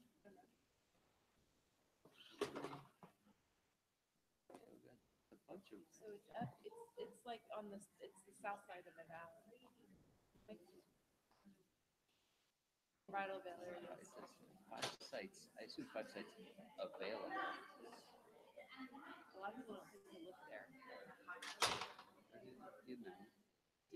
Here it says 0 sites available. Is that your dates? Yeah. And it's like, Yeah, it's hard to get in there. I don't know, this website sucks. I'm gonna call the phone number. Try it. Like my friend, she just goes every year. She asks them 4 or 5 weeks ago, are you going again next year? Okay. She said she booked it. Yeah. That's pretty epic. Kinda like, That's very yeah. dedicated. Yeah. Yeah, there's a couple spots that are outside, like on Highway 120 are in the park. Okay.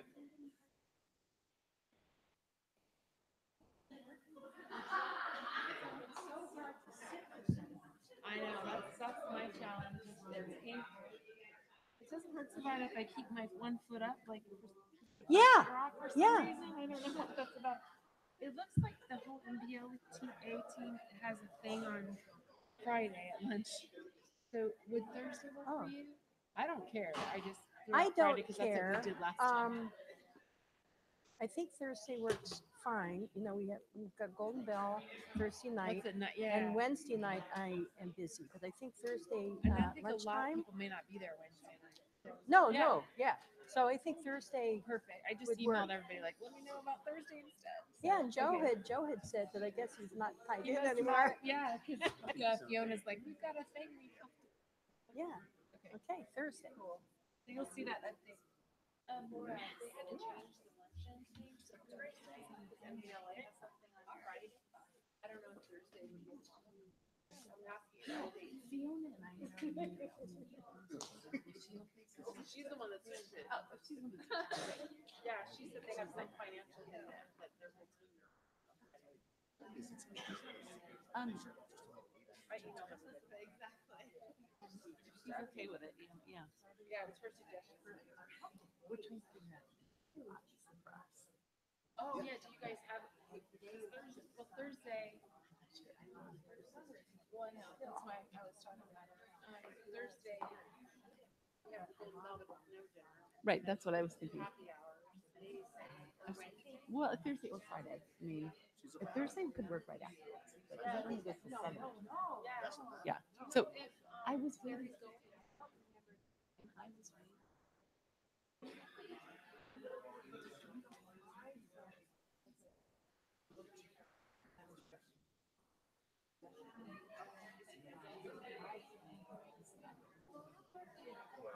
Yeah.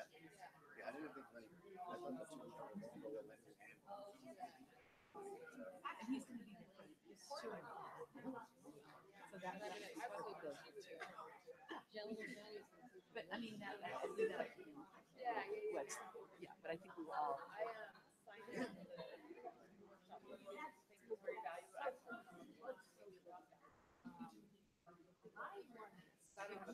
Oh no, maybe we'll like you're saying how you're brought up. I'm like, oh my god,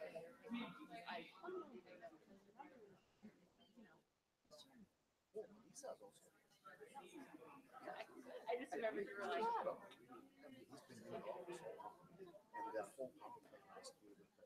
Cool. No. So, yeah, so I don't want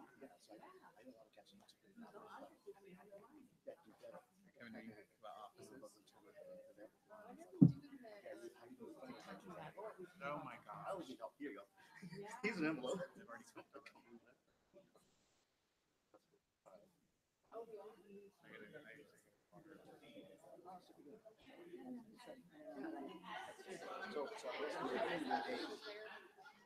Well, I technically it's like towards Genesis.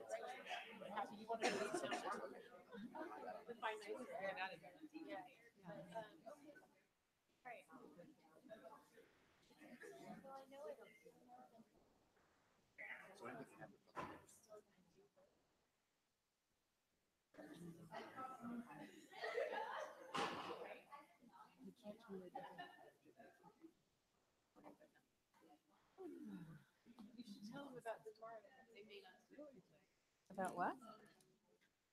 No, you. Great, because that's funny. I know. I'm Tomorrow. like, tell them. Yeah, well, Ellen, they're closing the schools tomorrow. To Eric's so bad. They are. Yeah. Well, there you go. We didn't play anymore. Yes. No, that's true. And you know, the earlier you can let parents know. Well, we're going to let them know right now. I think Kathy's on the phone. Yeah. Some people follow the board meetings, so here.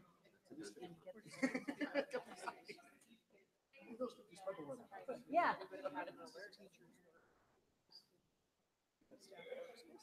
So I heard it.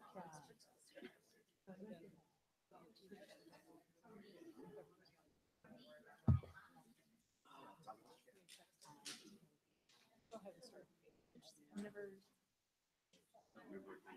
Oh, look at the weather. It must be a temperature. I wouldn't be surprised. Because my friend posted a thing about it. It's like a mile and a half from this other fire, and it's like blue sky. Certainly, it's certainly true that the way the wind is blowing, there's a lot.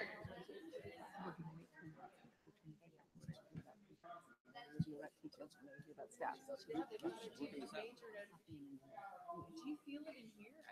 I can totally feel it. I'm starting to feel it here. No, it's not just you. Okay, well, that was a long 5-minute break.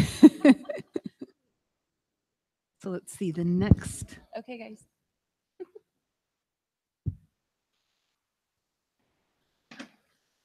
Okay, so are we ready to reconvene, Kathy? Okay, so at 8:55, we are reconvening and we have Landals. Heidi. Yeah, bring it down, Heidi.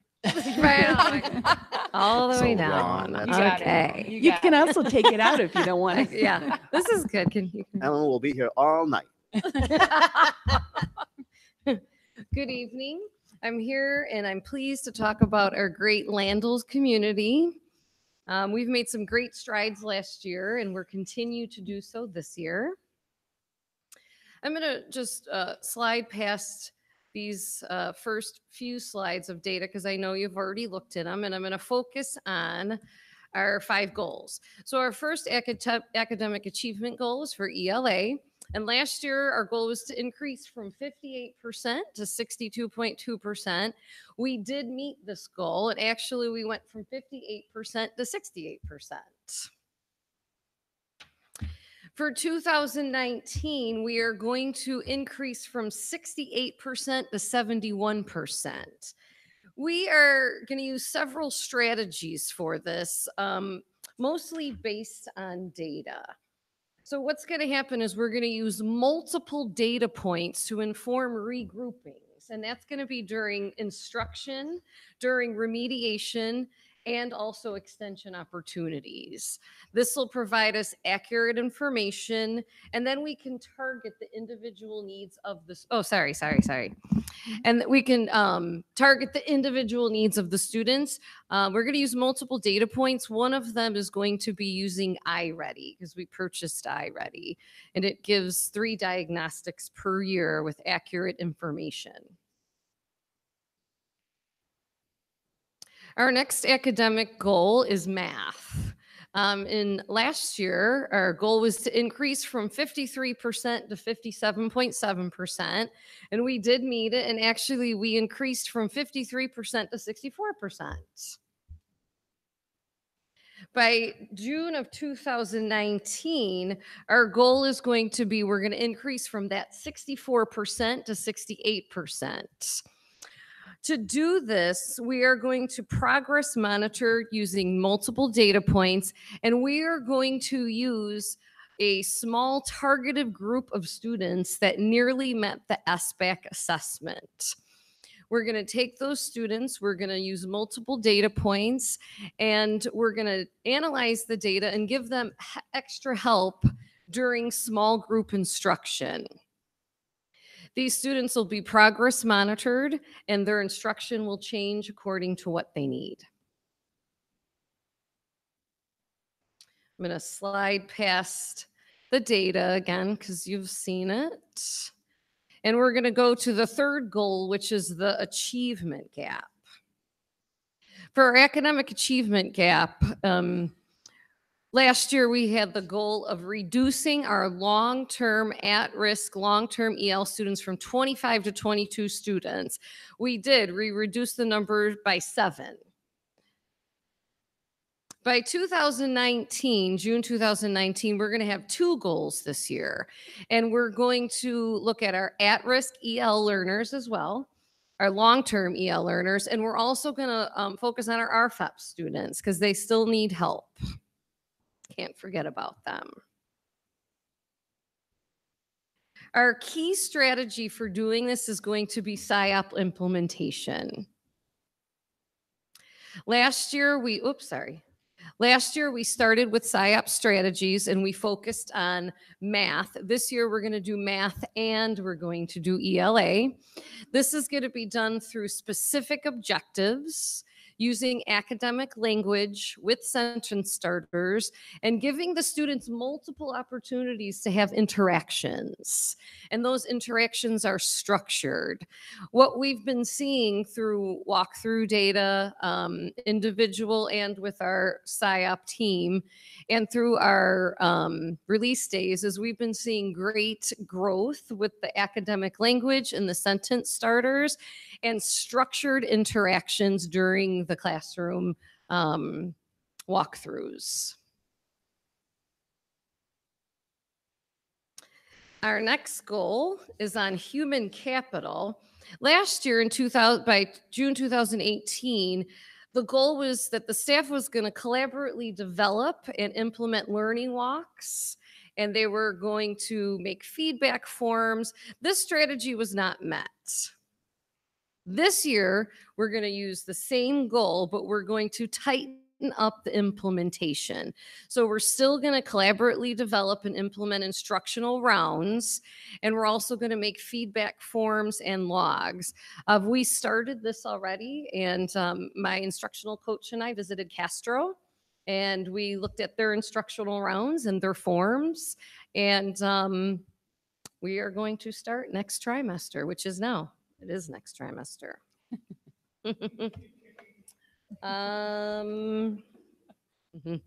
And next, the principal, myself, the instructional coach, and the teachers, we are going to calibrate the data and the effectiveness of the district initiatives. When we go into the classrooms, we're going to go by grade level. And then after, the team is going to come out, and the discussion part is the important part. We're going to calibrate the data, look at what we see what's effective, and see what's working.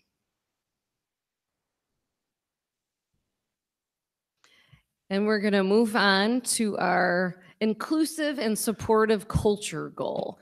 Last year, there are a couple of goals. For 2018, we will maintain an average attendance of 35 parents of our students who are either English learners or socially economically disadvantaged.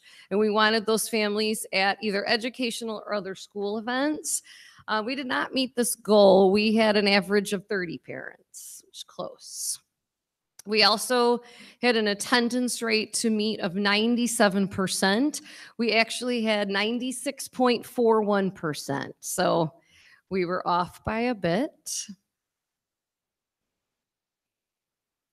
By June 2019,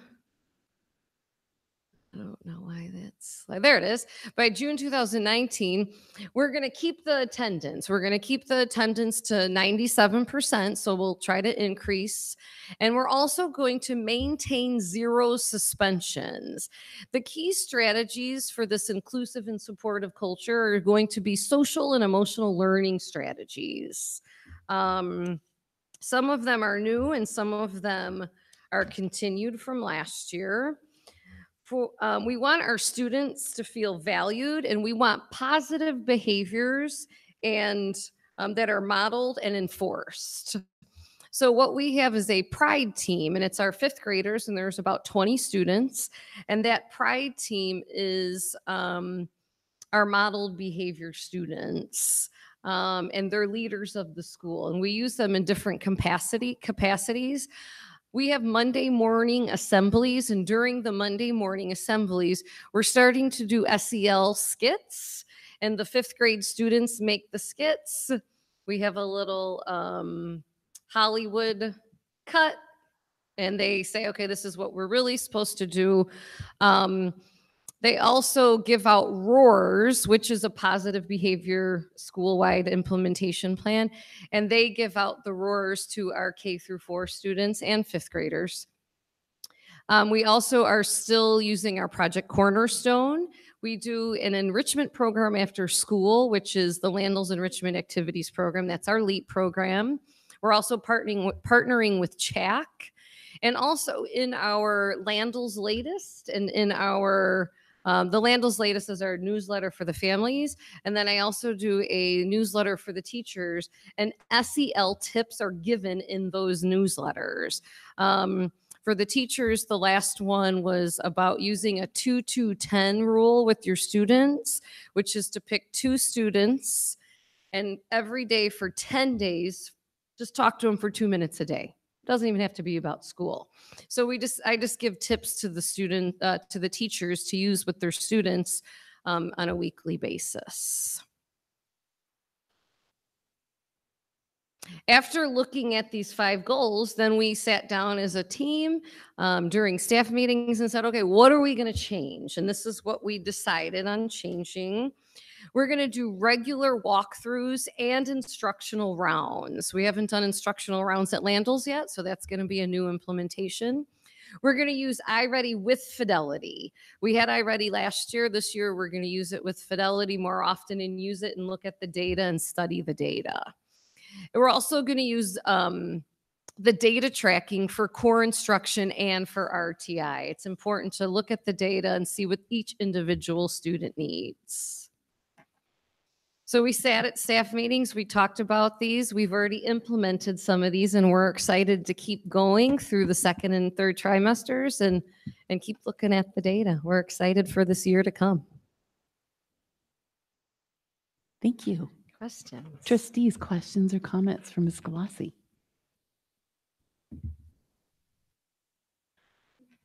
I like how you are including the teachers in some of this, working collaboratively. Sure. I should have made a note of which parts where you said you were doing that, but I think that's always helpful in terms of, you know, the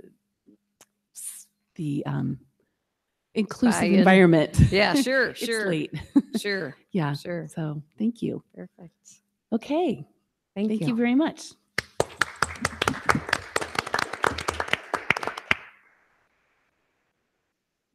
And now we have Ms. Durgar for their cough. Well, good evening, everybody. I hope everyone's doing well. I'm here to talk about the story for Zerkov. And I want to start by saying that I would like to give kudos to the administration from last year and the staff, the students, and the parent community of Zerkov for working so hard and going above and beyond to make dynamic jumps on not just the testing, but just in the way they come to school and their attitudes. I have come on campus and embraced Zerkov and seen positivity, and I really appreciate that. So I really wanted to give them kudos for that. The overarching story for Zerkov is that teaching is a work of heart. I, as the leader, strongly believe in that. My staff believes in that. And that every kid deserves a champion at home and at school. And that's what our whole entire school side plan is based on, doing what it takes for students. If you go over our demographics, I'm going to quickly scan through it. We have 42% English language learners and 64% socioeconomically disadvantaged from last year. But our enrollment was 369. And I'm going to skip a few of the other slides. They look great. They're amazing. But I do want to focus on the meat of our work, the core, and it's our goals and doing what it takes for kids. So in 2017-18, the goal was to increase 6% in English language arts. And we met that goal, and we actually exceeded and went over and increased by 13%. There was a bunch of strategies and things that were in place that we're going to continue and build our new goal, which this year it is, we will increase from 55 to 60%. So we're going to build on that foundation. And a few strategies that we're using through this is, first and foremost, consistency of rigor across grade level and across standards implementation. So we're looking at language and content objectives and digging deeper into depth of knowledge. We've had a lot of training and professional development designed around that to support our students and staff. We're also looking at integrating reading in science, so language arts, and making boring stories interesting by adding hands-on experiences and cross-curricular integration. Those are our two big common entry points this year for language arts. Moving on to math, the goal last year was to increase 7%, and we exceeded that goal with an increase of 17% for all our testing grades, which is amazing. This year, we're going to continue that growth and build on it and move from 47% to 52% students meeting grade level standards. And the few strategies that we are going to continue implementing and implement new is delving deeper and breaking apart the grade level standards by targeted instruction. And having kids opportunities to represent their learning and problem solving in multiple ways. So not just one way that is the correct way. There's multiple ways that are correct ways, and giving them those opportunities. We're going to focus on quality first instruction, but also integrating technology to enrich students. So we have SD Math that is used for enrichment. We use Journ, which is for students that are at grade level to reinforce those concepts. And we have Reflex Math that we're using for students that need an extra level of support. So all of these happen in small group instruction during the math group time, and the teachers working with this group of students. So there's multiple layers of support besides the quality first instruction they get. We're also focusing on math fluency. When a child knows how to add and quickly fluency is quick on fluency, they're able to solve problems better. They know how to multiply, common multiplication numbers. They're good with that. They can solve problems. They don't get stuck on the problems. So we're focusing on creating that for our students. I'm going to skip a few of the subgroup slides, but as you can see, there is growth in every area and every subgroup. I am going straight to our achievement gap goal last year was to decrease the number of long-term English learners and at-risk students from 19 to 15, and we actually reduced by 5 students, so we made good growth there as well. This year, building on that foundation, we will be we have an LTEL goal to reduce the number of LTELs. We have English learner goal to reduce the number of ELs and have improvement on their scores and language proficiency, and also an RFEP goal where we're going to focus on improving from 73% to 76% meeting or exceeding standards. But how are we going to do that? We're going to do that, again, focusing on academic vocabulary. We know that when students have multiple exposures to vocabulary is when they internalize that. Research has shown that our English learners learn better and understand the word when they're exposed to it at least 2,000 times. And I don't think we provide them those opportunities. So our hope and our focus this year is in providing opportunities for students to break apart language and vocabulary words and focus on words that they can use across content areas. So focusing on tier 2 and tier 3 words so that they can better understand different content areas. Also digging deeper into DOK levels with PSYOP implementation. So what are we going to do to support students with understanding language, but challenging them at their potential and at their level? Another thing, like we talked about before, was integrating science during ELD time. Let's do some hands-on activities and let them engage in vocabulary while they're reading about science. And then let them do an investigation to support and reflect their learning. So kind of cross-curricular and integrating academic concepts to make it more interesting for them. This is the favorite part of the whole plan for me, and that's human capital. And the reason I say this is my favorite part is because the change happens with that adult standing in front of students. And I'm going to go a little deeper into that in just a few minutes.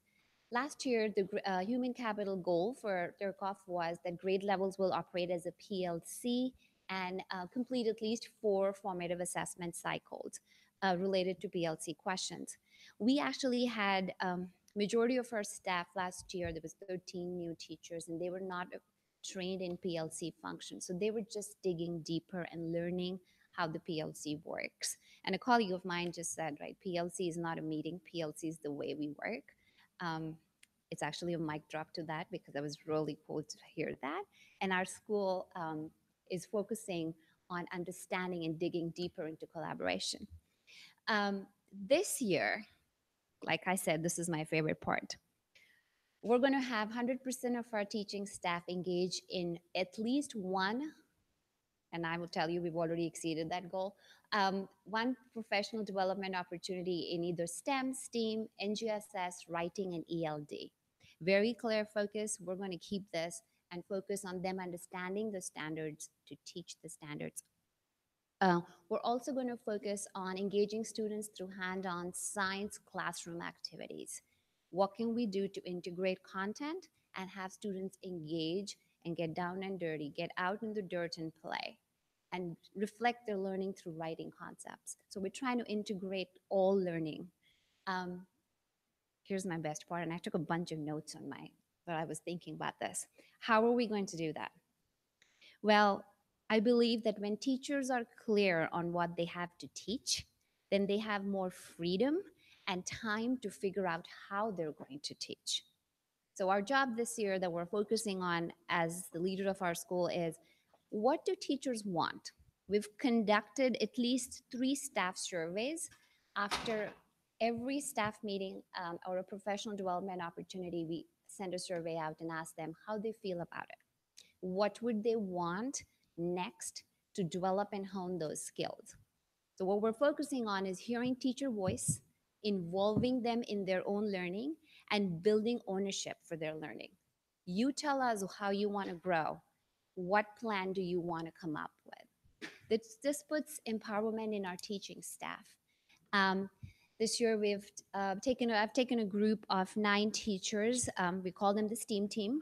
We have attended the STEAM symposium about 2 weeks ago to bring new STEAM learning into our school.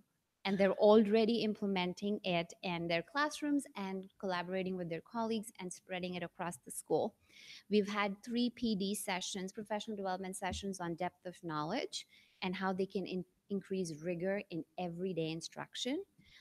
We've had 2 professional development sessions on NGSS and unpacking and reading those standards to start implementing those standards. We've had 1 district staff-led ELD from Heidi's office. We've had her team lead an ELD professional development for our teachers as well.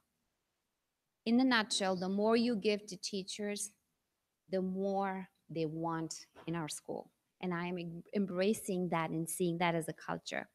We're supporting instructional coaching and feedback and reinforcing their learning so that they can take that learning for kids in turn.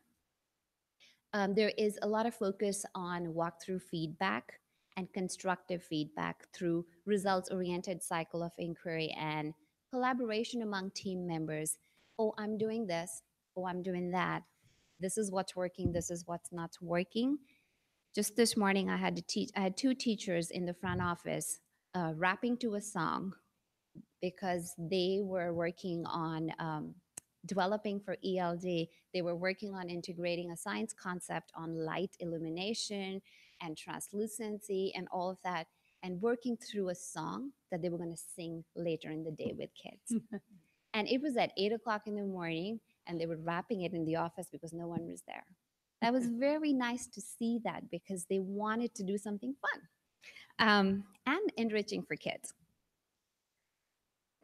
I'm going to skip through some of our slides here and go to inclusive and supportive culture.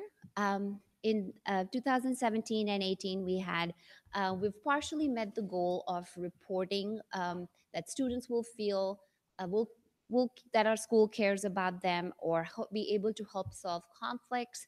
We will increase student attendance rates.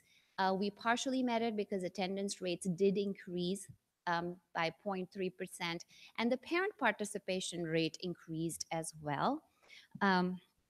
This year, our goal is 85% of our students will report feeling safe at school, as indicated by our school climate survey. We will increase attendance rates to 97%, and suspensions will be reduced from 3 to 2. And we're going to do this by a very special program. If any one of you follows us on Facebook, you'll see I posted something yesterday about a parent workshop on Soul Shop, which is a social emotional um, program that we're implementing at our school. That implementation of that program is not just a program, it's strategies for staff, parents, students to kind of check in with our own emotion and be able to regulate that and work in a collaborative manner by sharing experiences. Yesterday, parents were sharing about times when they were frustrated with their kids and they yelled and they felt guilty about it. What do we do when that happens? As a parent, we all need those tools. As a child, when a child comes to our school and we call it the bubble or the balloon is full, they have emotions that they're dealing with. How do we expect them to focus on math and learning and do their best when they're dealing with so much emotion or things happening in their lives? We want to support them with those things and support their education. So this program has been very amazing for all of us throughout our school. We're working on a positive school support system all across our school and building student leadership. At this point in our school, we have a student council, which we call cheetah leaders. We have peacemakers on the playground at all time that help with conflict resolution. We have junior coaches that are supporting and playing games with kids. And our cool cat assemblies that are every month where we're recognizing students, staff members, and parents because they are a big part of our culture and our school climate. Because so many parents volunteer, I don't want to wait till the end of the year to appreciate them. We appreciate them as a part of our community as well every month. The next goal we have is on parent engagement, which last year we had the goal was for 75%. 75% of the parents to attend 3 or more events, and we increased the parent participation to 68%. It did go up, but this year we're going to do 75% of our families to attend 4 or more events. And we are going to increase parent participation by opportunities for parent workshop. Parents need tools, strategies to support their kids at home. How do I support my kid in math? How do I support my child in reading? But also, what do I do when my child accesses technology and I don't know how to put a filter on it? Those are real world problems that our parents and me as a parent, I deal with myself too. So digital citizenship workshops, providing support for workshop on child behaviors and addressing those. And just a platform for parents to collaborate with other parents to share experiences. We don't get those platforms very many times. So understanding that and engaging parents in those workshops. This year we're going school-wide with Project Cornerstone, and every classroom has a Project Cornerstone leader, parent that comes every month to read and do activities with kids. It is not just parents that come in, we actually have community members, prospective parents that have little siblings that bring their little ones tagged onto them and come read in the classrooms. So we're building a culture of inclusiveness across our boundary areas. That being said, what works and what doesn't work, and what are we going to change? I believe that change is hard, but change is good. But I also believe in building teacher capacity. Like I said before, internal capacity and giving empowering staff so that they can empower students and parents along with them. So this year we're focusing on building internal capacity to lead the change from within the community, the staff. We're doing a lot of professional development opportunities for staff, as I already listed above. And another thing that we'd like to focus on and change this year would be instructional alignment. And it's vertical alignment across grade levels. If I'm a first grade teacher, what does a kinder teacher need to prepare students with that I'm going to get? And how am I going to prepare them to go into second grade? Those are powerful conversations and important conversations because they hold accountability and they also build a culture of collaboration. I am accountable to my peers that are teaching at a grade level below me and a grade level above me. So we're starting with vertical alignment at our school, and our first staff vertical alignment meeting is in 2 weeks. Our 3rd to 5th grade teachers are aligning their objectives as well. What am I going to start with my language and content objectives that you as a 4th grade teacher is going to build on for next year? We're trying to build a consistency across our school.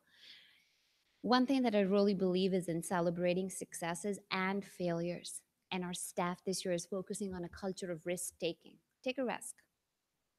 And as an adult, take a risk, and as a child, take a risk. If you fail, it's okay. You celebrate the failure and then get back up again and do it again. Building a culture of risk taking and perseverance. And the last but not the least is the focus on parent engagement through feedback, through an open communication channel, and giving parents the opportunities to come and talk to staff, myself, and have those conversations that could be critical conversations, but important conversations. In a nutshell, walk the talk. If we're saying this, we should be able to do it. And parents should know and understand that we're there for them. Most importantly, I'd like to say that at Thurkoff, our story ends with keeping students first and doing what it takes for students at every point in time. Thank you. Thank you. Questions? I have a question. I'm sorry, but what's student scaffolding culture? A culture of student scaffolding is meeting students where they are. So there are students that are at grade level, students that are below grade level, that students that are above grade level, giving them the scaffold that they need. So that could take the form of small group instruction, that could take the form of one-on-one instruction, it could take the form of them engaging in activities that are academic as well as non-academic, both. Thank you. Absolutely. Any other questions? Did anybody go ahead? No? I'm not sure if it's a question or if it's more just a clarification. You mentioned vertical alignment, and that's across the grade level PLC teaching teams. Yes. Okay, I wanted to make sure I Yes. understood the term, because that was going to be my overall question to most of the school sites. Is that occurring at all the sites? Because I've noticed even with my own son at his school, he was doing typing last year, but I don't see that at all this year. So I wasn't sure, but apparently that's what I should be asking about, vertical alignment across For the us, and that's PLC. exactly what led our staff to think about it, is Yeah. parent feedback and us thinking as a staff, like, what should a kinder teacher do to prepare students to be successful in first grade? What should a first grade teacher do for students to be better prepared in second grade? Because we want to be able to prepare students with a solid foundation at every grade level. So vertical alignment on academics and vertical alignment on preparedness for another grade, both Okay. of them. Right. So yes, so All right. that's, as a parent, that's where we took that All account. right. Thank you. Thank you. I was actually going to ask about vertical alignment also, because you said you're starting it next In week or couple something. weeks, Would you have like the kinder and first grade teams meet and then the first and second grade teams? Or Yes. how is, okay. Yes, that structure is designed for a block of time for 2 grade levels, then the other 2 grade levels and the other 2. Yes. Okay. And Thank we're you. developing a structure with terms of accountability with forms and how we're going to align it so that I can present it to and have it aligned as a part of our plan. Thank you. Absolutely. Okay. Well, thank you very much. Were any members of the public? No. Okay. Thank you very much.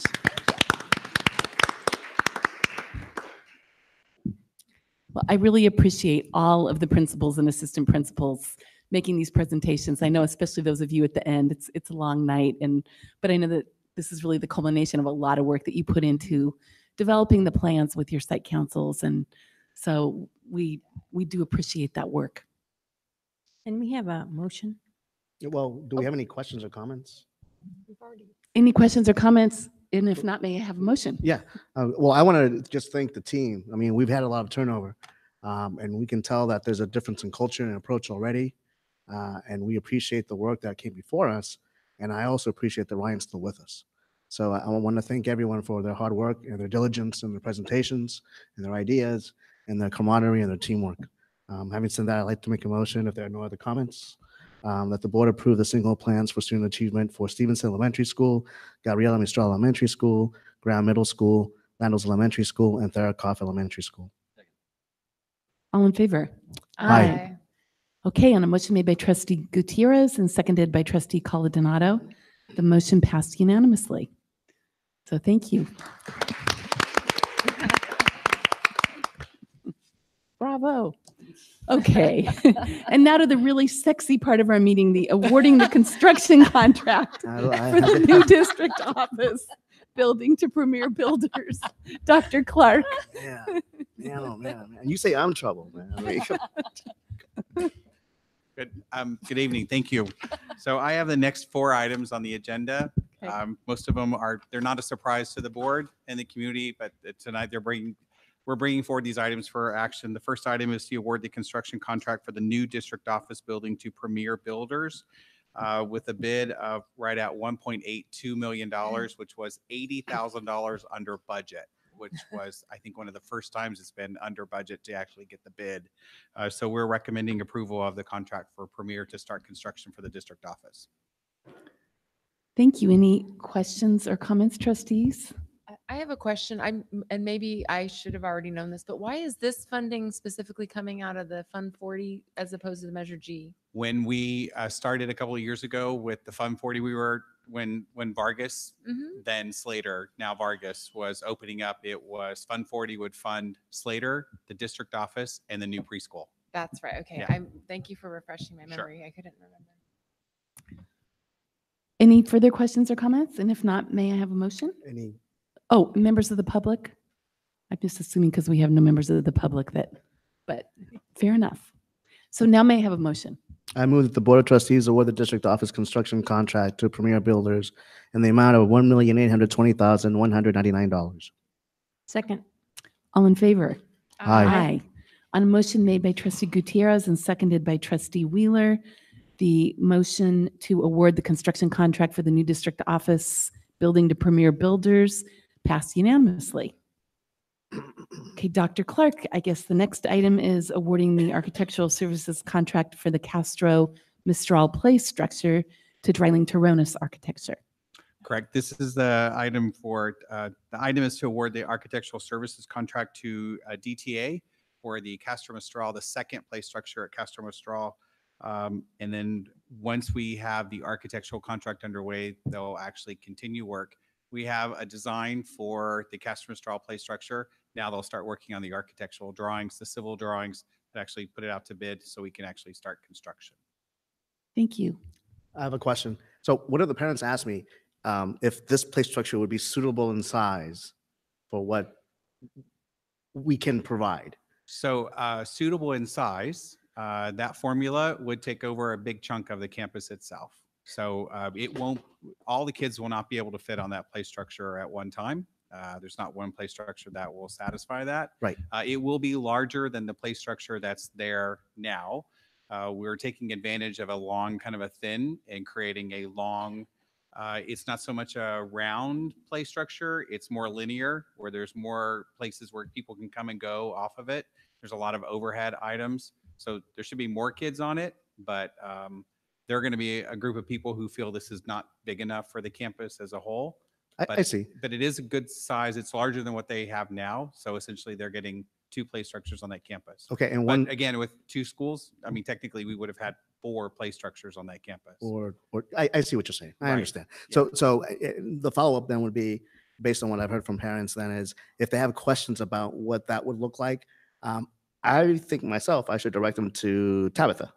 But Well, it's not a Mistral play structure. It's Castro Mistral. So who you should- could if go they have to- questions- you could go to Tabitha or Teresa. Okay. Right. All And- right. But when that final design gets done, we've met with both principals, and the idea that we want to take advantage of the tree. If you remember, Right. there's an L shape of trees there, Yes. and with the shade that will be created by those trees. So we want to put the play structure in that spot, knowing that we have a long, thin. What would it look like? Working with the landscape architect, what are the components that we want? So both principals chimed in and said, we really want more of an overhead.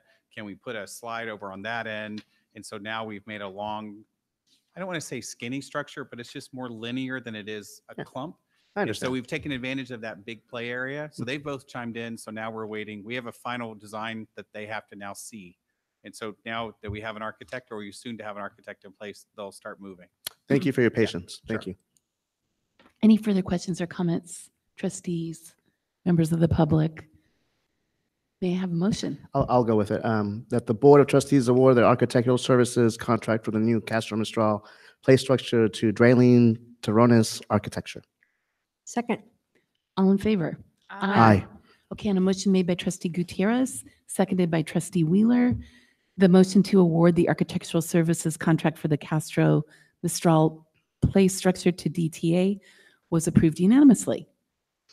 Thank you. Okay, Dr. Clark, we now have the approval of amendment number 2 of the guaranteed maximum price contract to Coulter Construction for Therakoff's multi-use room increment 2 project.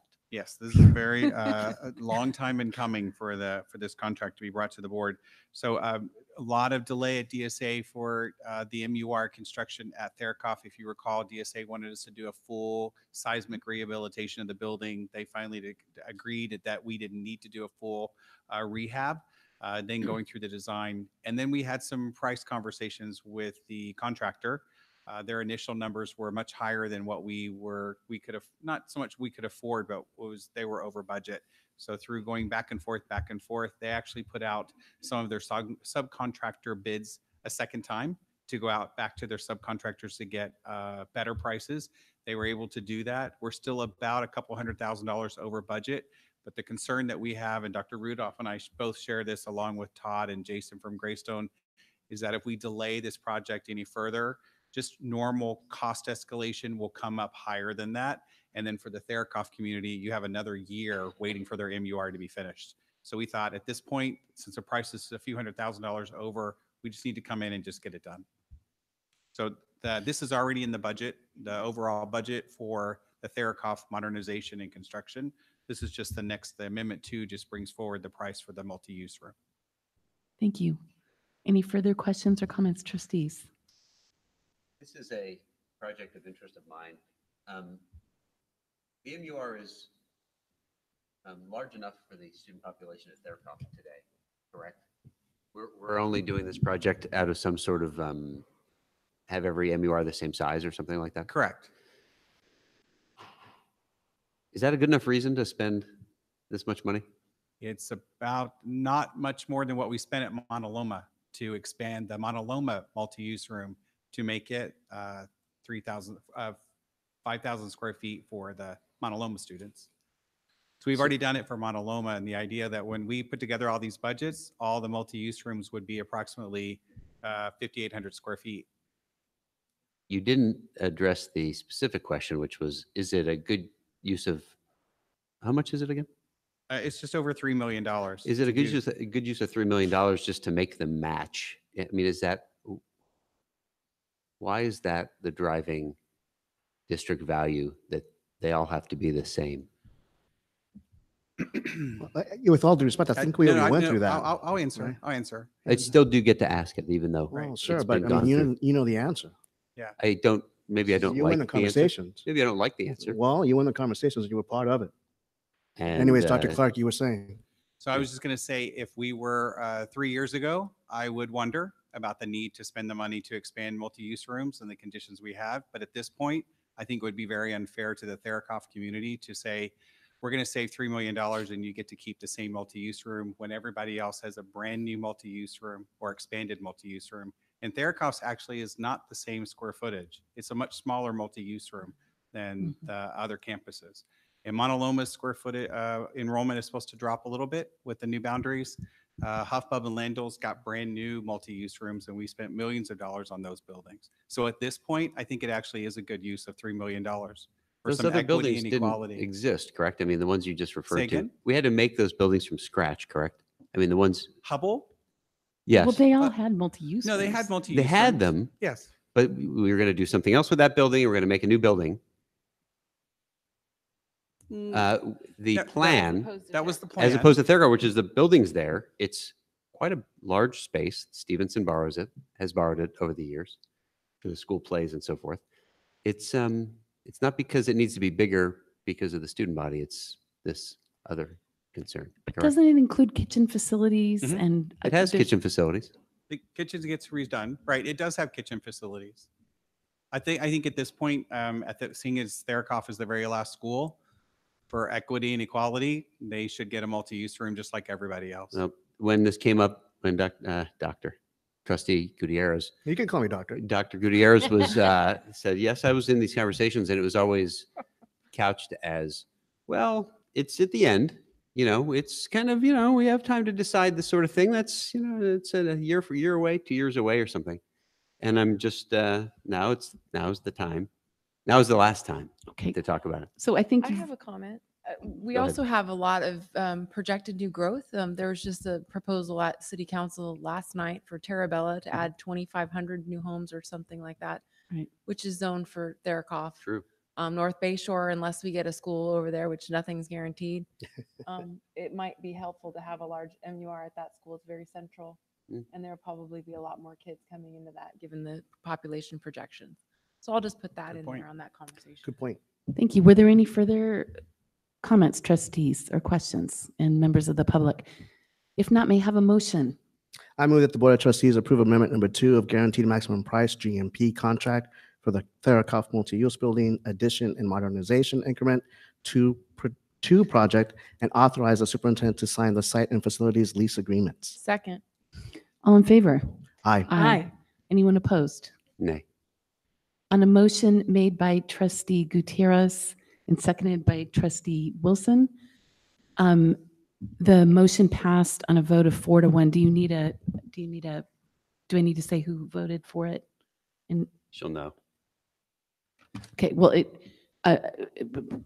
voting for it were Trustees Gutierrez, Wheeler, Wilson, and myself, and Trustee Coladonado registered a no vote. Thank you. Okay, the next item is the award of the contract to Lone Star Landscape, Inc. for the Stevenson Elementary Landscaping Project.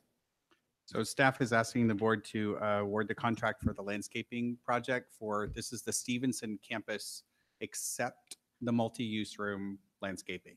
So the landscaping project the landscaping scope of work that surrounds the multi-use room is actually part of the multi-use room construction project. And this contract actually takes care of landscaping for the rest of the project.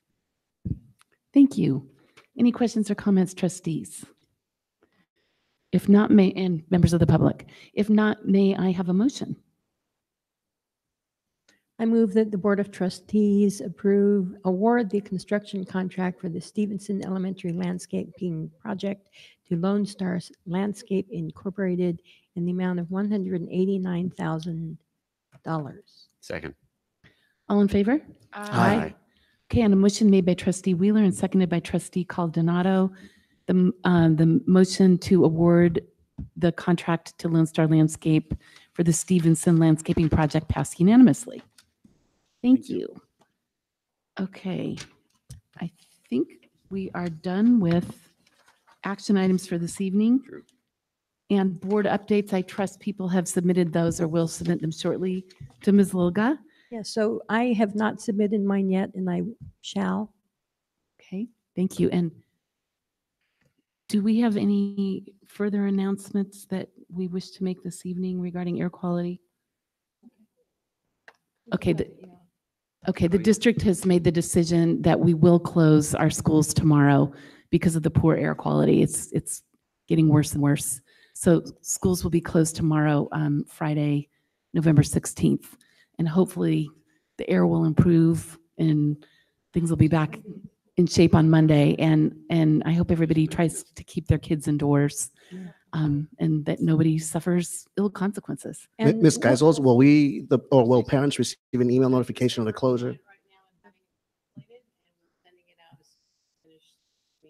And we'll also have it posted on the website as well for reference sake? Okay. What about the phone message? Yeah, how do people find it? Perfect. Okay. Some people don't check in the morning. Right. Perfect. Thank you for covering those For questions. Yeah, And thank then you. people are going to be at schools that Well, actually, our 11 and 12-month employees will be on duty. So, for example, site principals will be at their sites with their office staffs to make sure that if parents show up, didn't get the message, we can let them know and inform them. We have 3 science camp classes coming back tomorrow. We need to make sure they get home safely. We'll have the SCEFs call the families to make sure they're picked up at a prompt time. And then we'll gauge you by the weather for the rest of the, okay, I'm really sorry. And then we will gauge the rest of the day, but we are asking our 11th and 12-month employees to come to work tomorrow if they can. Okay. So, go ahead. No, you go. What happens in the email that went to trustees? We realize that closing schools can impact families. What happens to families that needed their kid to be at school so they could go to work? That's a really good question. I think we will probably have to take that on a case-by-case basis and go from there. Okay. I know the site principals will be doing that as well. And then we will, as a cabinet member, will be out at the sites tomorrow as well. Thank you. Thank you very much. And now at 9:43, the meeting is Wait, adjourned. wait, wait. Oh, So- did I miss? I'm sorry, I'm No, not. we didn't get to the future I'm getting board meeting distracted. thing. Future board meeting dates. Well, do we have any items for future agendas? I No? apologize. I'm jumping the gun here. Do we have any items for future agendas? You must have one, Jose. No, I don't. I was just asking. So I guess we don't. So we can skip that. Okay. And the future board meeting dates are published in the agenda. Was there any comment on future board meeting dates? Which one is the swearing in of new trustees? The 20th. 20th? Yes. But by state law, it has to be after the first Friday of November. Who's moving around? December, I know. Keep track of. We are going to follow it this year.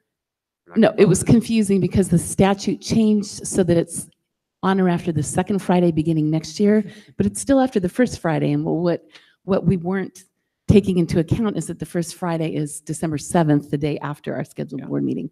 So we can't, it will be on December 20th. How long do we plan to have? How much time do we intend to schedule for the public hearing and all the comments people make and deliberation and so forth for Bullis Charter on the 6th? I have not Gotten worked to that that out yet? with Dr. Rudolph yet. So, but a sufficient amount of time. Does the board have any opinion about this sort of thing? Like, do we want to opine as to whether this is like a 2-hour What other deal? things are on the agenda? I mean, are we going to be covering both that and other, or just the whole meeting's dedicated to that? as a public I mean, it has first interim report. That Dr. Clark usually does that in 20. I think that, yeah, the first interim report and the public hearing are the main things. I didn't get to meet with Dr. Rudolph this week because Yeah, of but his. Madam President Blakely, that's for the 6th of December. The special meeting Right. for Bullis Charter would be the 20th. Well, So- But they're we have the both- public they're hearing both. on the 6th. Okay. And then the motion to approve it would be on the 20th. Oh, I see what you're saying. Okay. I see. We would like to pull out as much discussion as is there. So on the 6th. I hear you. Yeah. So I figured once Dr. Rudolph comes back, then we can probably follow up with him for sure, and you'll keep us updated. Right, but he and I have met and discussed this, and we will be holding, a hearty meeting. And if there's, I'm expecting that, especially on the meeting on the 6th, there may be many members of the public Yeah. wishing to come and comment. And so, as appropriate, I mean, if you are all willing, it is a public hearing. I think we should extend the time and allow a sufficient amount of time, be it half an hour, an hour. I'd be surprised if something like that was half an hour. I would expect it might be more than that I'd be as well. surprised if that topic opened and closed within 30 minutes. I would too. So, But I in mean, I terms of think it'd be- comments from the public, I think we need to allow ample amount of time to let those who come speak. Is that I agree amenable? with that. I agree with that. Yeah, and I would propose that, like we often do, I'd rather have more comments and for a shorter length of time per commenter than, so like give everybody 2 minutes instead of 3 minutes and let them know ahead of time that it would be 2 minutes and not 3 minutes, so they know how to gauge their comments. And non-duplicative. That's fair. And also comments. we can, as we have done occasionally in the past, suggest that if there are people want to cede their minutes, they could each have 2, but they could have 1 spokesperson speak for the group. So Now, am I correct to understand that staff would be presenting information as part of that hearing? Like maybe a slide deck and it could be a half an hour presentation from staff over all the information in the petition, correct? I know staff has been working on going through the petition and working on preparing a report. I trust that there will be. That's the meeting we would get that. Not Yes. only on the 20th, correct? Correct. Yeah. What we'll be doing is providing you. Can't hear you. What we'll be doing is providing you with information report that on the 6th as Okay. well. Right. Yes. So that could be half an hour in itself. Okay. I expect the bulk of that meeting on the 6th Yeah. will be on the charter school. I don't know, Dr. Clark, how long the first interim report usually is that about a half an hour? 10. Okay. So those are the 2 main items and the charter petition. and hearing will take up the majority of the evening, I would anticipate. We may have one or two other smaller items as well. I don't know, maybe. That happens. Okay, thank you. So Okay, now, thank you. at 9:48, Let's do it. the meeting is adjourned. Thank you, everyone. you.